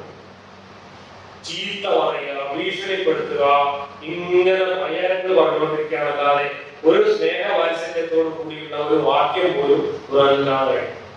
ചീത്ത പറയുക മാത്രമാണ്. അത് മക്കയിൽ അദ്ദേഹത്തിന് നേരിടേണ്ടി വന്ന ഈ ചോദ്യങ്ങളും ആ ചോദ്യങ്ങൾക്ക് മറുപടി പറയാൻ കഴിയാത്തതിലുണ്ടായിട്ടുള്ള അഗാധമായ നിരാശയും ആ നിരാശ പകയായി മാറിയപ്പോൾ അദ്ദേഹത്തിന്റെ മനസ്സിൽ നിന്ന് പുറത്തേക്ക് വന്നിട്ടുള്ള ചീത്തവിളികളും മാത്രമാണ് ഖുർആനിൽ കാണാൻ. ഖുർആനിൽ ഒരധ്യായത്തിൽ അബൂലഹബിന്റെ അദ്ദേഹത്തിന്റെ പിതൃവ്യനായ അബൂലഹബിനെയും അദ്ദേഹത്തിന്റെ അമ്മായിയായ ഇളയവയായ ഒരു സ്ത്രീയെയും ചീത്ത വിളിക്കുന്ന ഹമ്മാലത്തൽ ഹത്തബ് എന്നാണ് ആ സ്ത്രീയെ വിളിക്കുന്നത്. അത് അറബിയിലെ ഏറ്റവും ചീത്ത വാക്കാണ്. സ്ത്രീകളെ കുറിച്ച് പറയാവുന്ന ഏറ്റവും വൃത്തികെട്ട വാക്കാണ് ഹമ്മാലത്തൽ ഹത്തബ് എന്ന് അതൊരു അധ്യായത്തില് വിളിക്കുന്നു. വേറൊരു അധ്യായത്തിൽ നേരത്തെ പറഞ്ഞ അലീബിന് മുഖ്യ പറഞ്ഞ ആ കൊടവായ പൂക്കൊക്കെ ഉള്ള മനുഷ്യനെ സനീം എന്നാണ് വിളിക്കുന്നത്. സനീം എന്ന് പറഞ്ഞാൽ ബാസ്റ്റാർഡ് ആണ്, തന്തയില്ലാത്തത് ബാസ്റ്റാർഡ് വിളിക്കുന്നത്. വേറൊരു കുറേശ്ശി പ്രമാണിയെ അബുത്തർ വിളിക്കുന്നത്. ആ വാലില്ലാത്തവരാണ് വാലില്ലാത്തവർ. ഇങ്ങനെ വളരെ വൃത്തികെട്ട വളരെ പ്രാകൃതമായ ഗോത്രഭാഷയിൽ ആ ഖുറൈശികളെ പേരെടുത്ത് പറഞ്ഞുകൊണ്ട് അബൂലഹബിന്റെ പേരെടുത്ത് പറഞ്ഞുകൊണ്ടാണ് തെറി വിളിക്കുകയാണ് ഖുർആനിലൂടെ ചെയ്യുന്നത്. നിങ്ങൾ ആലോചിച്ച് നോക്കൂ, ഈ പ്രപഞ്ചം മുഴുവൻ സൃഷ്ടിച്ച ഒരു പ്രപഞ്ച സത്താവായ ദൈവം ഈ നിസ്സാരരായ പ്രാകൃതരായ മനുഷ്യക്കുരുക്കളെ നോക്കിയിട്ട് ഇതുപോലെ തെറിയ വിളിക്കുക എന്ന് പറയുന്നത് ഒരു സാമാന്യ രീതിക്ക് നിരക്കുന്ന കാര്യമാണ്. ഇല്ല, അങ്ങനെ സമ്പൂർണമായും മക്കയിലെ 13 വർഷത്തെ ദൗത്യം സമ്പൂർണമായി പരാജയപ്പെട്ടതിന്റെ നിരാശയിൽ നിന്നാണ്, അത് പകയായി മാറിയതിന്റെ ഫലമായിട്ടാണ് മുഹമ്മദ് മക്കയിൽ നിന്ന് കണ്ടം വഴി മദീനയിലേക്ക് പോകുന്നത്. അത് വെറുതെ ഒരു സുപ്രഭാതത്തിൽ ആരെങ്കിലും കൊല്ലാമെന്ന് ഓടിയതൊന്നുമല്ല. 3 വർഷം നീണ്ടു നിന്ന ഗൂഢാലോചനയുടെയും ഉടമ്പടികളുടെയും അനന്തര ഫലമായിട്ടാണ് മദീനയിലേക്ക് പലായനം ചെയ്തത്. മദീനയിലേക്കുള്ള പലായനത്തിന്റെ 3 വർഷം മുമ്പ് മുതൽ ഓരോ ഹജ്ജിന്റെ സമയത്തും അവിടുത്തെ പല ഗോത്രങ്ങളുമായും ഉടമ്പടി ഉണ്ടാക്കി, ഞാൻ അങ്ങോട്ട് വന്നാൽ എനിക്ക് അഭയം തരണം, ഇന്ന കാര്യങ്ങളിൽ ഞാൻ നിങ്ങളെ സഹായിക്കാം എന്നൊക്കെ പറഞ്ഞ് കരാറുണ്ടാക്കി ഉറപ്പിച്ചിട്ടാണ് അദ്ദേഹം മദീനയിലേക്ക് പോകുന്നത്. മദീനയിൽ എത്തിയതിനു ശേഷം അദ്ദേഹം പിന്നെ എന്താണ് ചെയ്തത് എന്നത് ഇതിന്റെ 2ാം ഭാഗത്തില് വാളേറിയ പ്രവാചകന്റെ 2ാം ഭാഗത്തില് വിശദമായിട്ട് പറയാം. പിന്നീട് അദ്ദേഹം എന്താണ് ചെയ്തതിന്റെ ചുരുക്കം മൗദൂദി തന്നെ പറഞ്ഞിട്ട് നേരത്തെ തന്നെ വായിച്ച മൗദൂദിയുടെ പഠിക്കുന്നത് അതാണ്. അനുനയത്തിന്റെ എല്ലാ മാർഗങ്ങളും പരാജയമായി കലാശിച്ചപ്പോൾ പ്രവാചകൻ കട്ടിൽ കയ്യിലേറി അത് തിന്മയെയും ആക്രമണത്തെയും ഹൃദയത്തിലെ കറകളെയും ആത്മാവിന്റെ കളങ്കങ്ങളെയും വിഭാവനം ചെയ്തു. അതിനേക്കാൾ ഉപരിയായി വാൾ അവരുടെ അന്ധത ഇല്ലാതാക്കി, അവർക്ക് സത്യത്തിന്റെ വെളിച്ചം കാണുമാറായി, സത്യം സ്വീകരിക്കാൻ വിഘാതമായി നിന്ന് അവരുടെ അഹങ്കാരത്തിന് സമരമുണ്ടായി. ഉദണ്ട ശിരസ്കരായി ഔദ്യോഗികത്തോടെ വിലയോടിച്ച് അവർ അപമാനിതരായി എളിമയോടെ തലവരിച്ചു എന്നൊക്കെയാണ് വാചകപ്രസക്തി. സംഭവം വാളുകൊണ്ട് എങ്ങനെയാണ് മനുഷ്യന്റെ ആശയങ്ങൾ മാറുക എന്ന് നമുക്ക് ആലോചിച്ചാൽ അറിയാം. ആശയങ്ങൾ മാറുകയല്ല ചെയ്യുന്നത്, മറിച്ച് ചതിയിലൂടെയും വലിയ അക്രമങ്ങളിലൂടെയും അധിനിവേശങ്ങളിലൂടെയും മക്കയടക്കമുള്ള എല്ലാ പ്രദേശങ്ങളെയും പിടിച്ചടക്കിക്കൊണ്ട് ഒരു സാമ്രാജ്യം പിന്നെ കെട്ടിപ്പൊക്കുകയും ആ സാമ്രാജ്യത്തിന്റെ മതമായി ഇസ്ലാം ലോകത്ത് വികസിപ്പിക്കുകയുമാണ് ഉണ്ടായത്. അതിന്റെ ചരിത്രം വളരെ രസകരമായി ചരിത്ര പുസ്തകങ്ങൾ രേഖപ്പെടുത്തിയിട്ടുണ്ട്. ഇതിന്റെ ഏറ്റവും വലിയ തമാശ, ഈ ഇതിന്റെ 3ാം ഭാഗത്ത് ഞാൻ അവതരിപ്പിക്കാൻ ഉദ്ദേശിക്കുന്നത് മുഹമ്മദിന് ശേഷമുണ്ടായ ഇസ്ലാമിന്റെ വ്യാപനമാണ്. നിങ്ങൾ അതാണ് ഏറ്റവും വായിക്കേണ്ടത്. മുഹമ്മദിന്റെ മരണത്തിന് ശേഷം ഇസ്ലാമിന്റെ ചരിത്രത്തിൽ എന്തൊക്കെ സംഭവങ്ങളാണ് നടന്നത് എന്ന് വായിച്ചാൽ നിങ്ങൾ ഒരിക്കലും ഈ മതത്തിൽ വിശ്വസിക്കാൻ പോകുന്നു. കാരണം പിന്നീട് നടന്ന യുദ്ധങ്ങൾ മുസ്ലിങ്ങളും അമുസ്ലിങ്ങളും തമ്മിലല്ല, മറിച്ച് അധികാരത്തിന് വേണ്ടി മുസ്ലിങ്ങൾ പരസ്പരം നടത്തിയിട്ടുള്ള ഘോരമായ യുദ്ധങ്ങളുടെ നീണ്ട ചരിത്രമാണ് പിന്നെ മുഹമ്മദിന് ശേഷം നടക്കുന്നത്. അതിൽ കക്ഷികളായി യുദ്ധത്തിൽ 2 വർഷത്തെ കക്ഷികളായി നിൽക്കുന്നത് മുഹമ്മദിന്റെ അടുക്കളയിൽ നിന്നതാണ്. അലിയും ആയിഷയും തമ്മിലാണ് യുദ്ധം നടക്കുന്നത്. 10,000-കണക്കിന് ആളുകൾ മരിക്കുന്നത് അലിയും ആയിഷയും. മുഹമ്മദിന്റെ വീട്ടിലുള്ളവരാണ്, ഒന്ന് ഭാര്യ, ഒന്ന് മരുമകനോട് അനിയനുമാണ്. അതേ വീട്ടിൽ താമസിക്കുന്ന അലിയും ആയിഷയും തമ്മിൽ നടന്ന യുദ്ധത്തിലാണ് 10,000-കണക്കിന് ആളുകൾ മരിക്കുന്നത്. ഉമറും ഉസ്മാനും അലിയും, ആദ്യത്തെ 4 ഖലീഫമാരിൽ 3 ഖലീഫമാരും മുസ്ലിങ്ങളാൽ തന്നെ കൊലചെയ്യപ്പെടുകയാണ് ചെയ്യുന്നത്. അലിയുടെ മക്കൾ, അതായത് മുഹമ്മദ് നബിയുടെ പേരക്കുട്ടികൾ, മുഹമ്മദ് നബിയുടെ മകളായ ഫാത്തിമയുടെ മക്കളാണ് ഹസനും ഹുസൈനും. ഹസനെയും ഹുസൈനെയും കഴുത്തറുത്ത് കൊല്ലുന്നത് മുഹമ്മദിന്റെ ഏറ്റവും വലിയ ശത്രുവായിരുന്ന അബൂ സുഫിയാന്റെ മക്കളാണ്. ഇസ്ലാമിന്റെ ചരിത്രമാണ് ഞാൻ പറഞ്ഞത്. മുഹമ്മദിന്റെ ഏറ്റവും വലിയ ശത്രുവായിരുന്ന മക്കയിലെ ഖുറൈശി നേതാവായിരുന്ന അബൂ സുഫിയാന്റെ മക്കളും മക്കളുടെ മക്കളും ചേർന്നാണ് മുഹമ്മദ് നബിയുടെ പേരക്കുട്ടികളെ കഴുത്തറക്കുന്നത്. അവരുടെ തല കുന്തത്തിൽ കുത്തി ഡമാസ്കസിലേക്ക് ഘോഷയാത്ര നടത്തിയതും മൈതാനത്ത് യുദ്ധ മൈതാനത്ത് തല തട്ടിക്കളിച്ച് ഫുട്ബോൾ കളിച്ചു. കർബലയിൽ മുഹമ്മദ് നബി മടിയിൽ വെച്ച് വളർത്തിയ പേരക്കുട്ടികളെയാണ് മുഹമ്മദ് നബിയുടെ ശത്രുവായിരുന്ന അബൂ സുഫിയാന്റെ മക്കള് കഴുത്തറുത്ത് കൊല്ലുന്നത്. അതൊക്കെയാണ് പിന്നീടുള്ള ഇസ്ലാമിന്റെ ചരിത്രം. അത് വായിച്ചു കഴിഞ്ഞാൽ നിങ്ങൾ ആരും നെഞ്ചെടുത്ത് വെച്ച് കൈവച്ച് ചോദിച്ചു പോകും, അല്ലാഹുവേ നീ എവിടെയായിരുന്നു? ഇതാണ് ഇസ്ലാമിന്റെ ചരിത്രം. ചരിത്രത്തിലെ ആമുഖം എന്ന നിലക്കാണ് ഞാൻ എന്തുകൊണ്ട് മക്കയിൽ നിന്ന് മുഹമ്മദ് മദീനയിലേക്ക് ഒളിച്ചോടി എന്ന് പറഞ്ഞത്. ഒരിക്കലും മക്കക്കാർ മുഹമ്മദിനെ ഉപദ്രവിക്കുകയോ ആക്രമിക്കുകയോ ചെയ്തത് കൊണ്ടല്ല, മറിച്ച് അവർ പറഞ്ഞ പോലെ ഉത്തമമായ ജനാധിപത്യ ബോധത്തോടുകൂടി മുഹമ്മദിന്റെ പ്രവാചകത്വവാദത്തെ യുക്തിപരമായി ചോദ്യം ചെയ്ത് പരാജയപ്പെടുത്തുകയാണ് ചെയ്തിട്ടുള്ളത് എന്ന് ഖുർആൻ മാത്രം വായിച്ചാൽ നമുക്ക് കൃത്യമായി മനസ്സിലാവും. ഇതാണ് ഈ വിഷയത്തില് ആമുഖമായിട്ട് പറയാനത്. ബാക്കി കാര്യങ്ങൾ ഇതിന്റെ രണ്ടാം മൂന്ന് ഭാഗമായിട്ട് പിന്നീട് പറയാനുള്ളത് കൊണ്ട് അത് മാത്രം അവസാനിക്കുന്നു.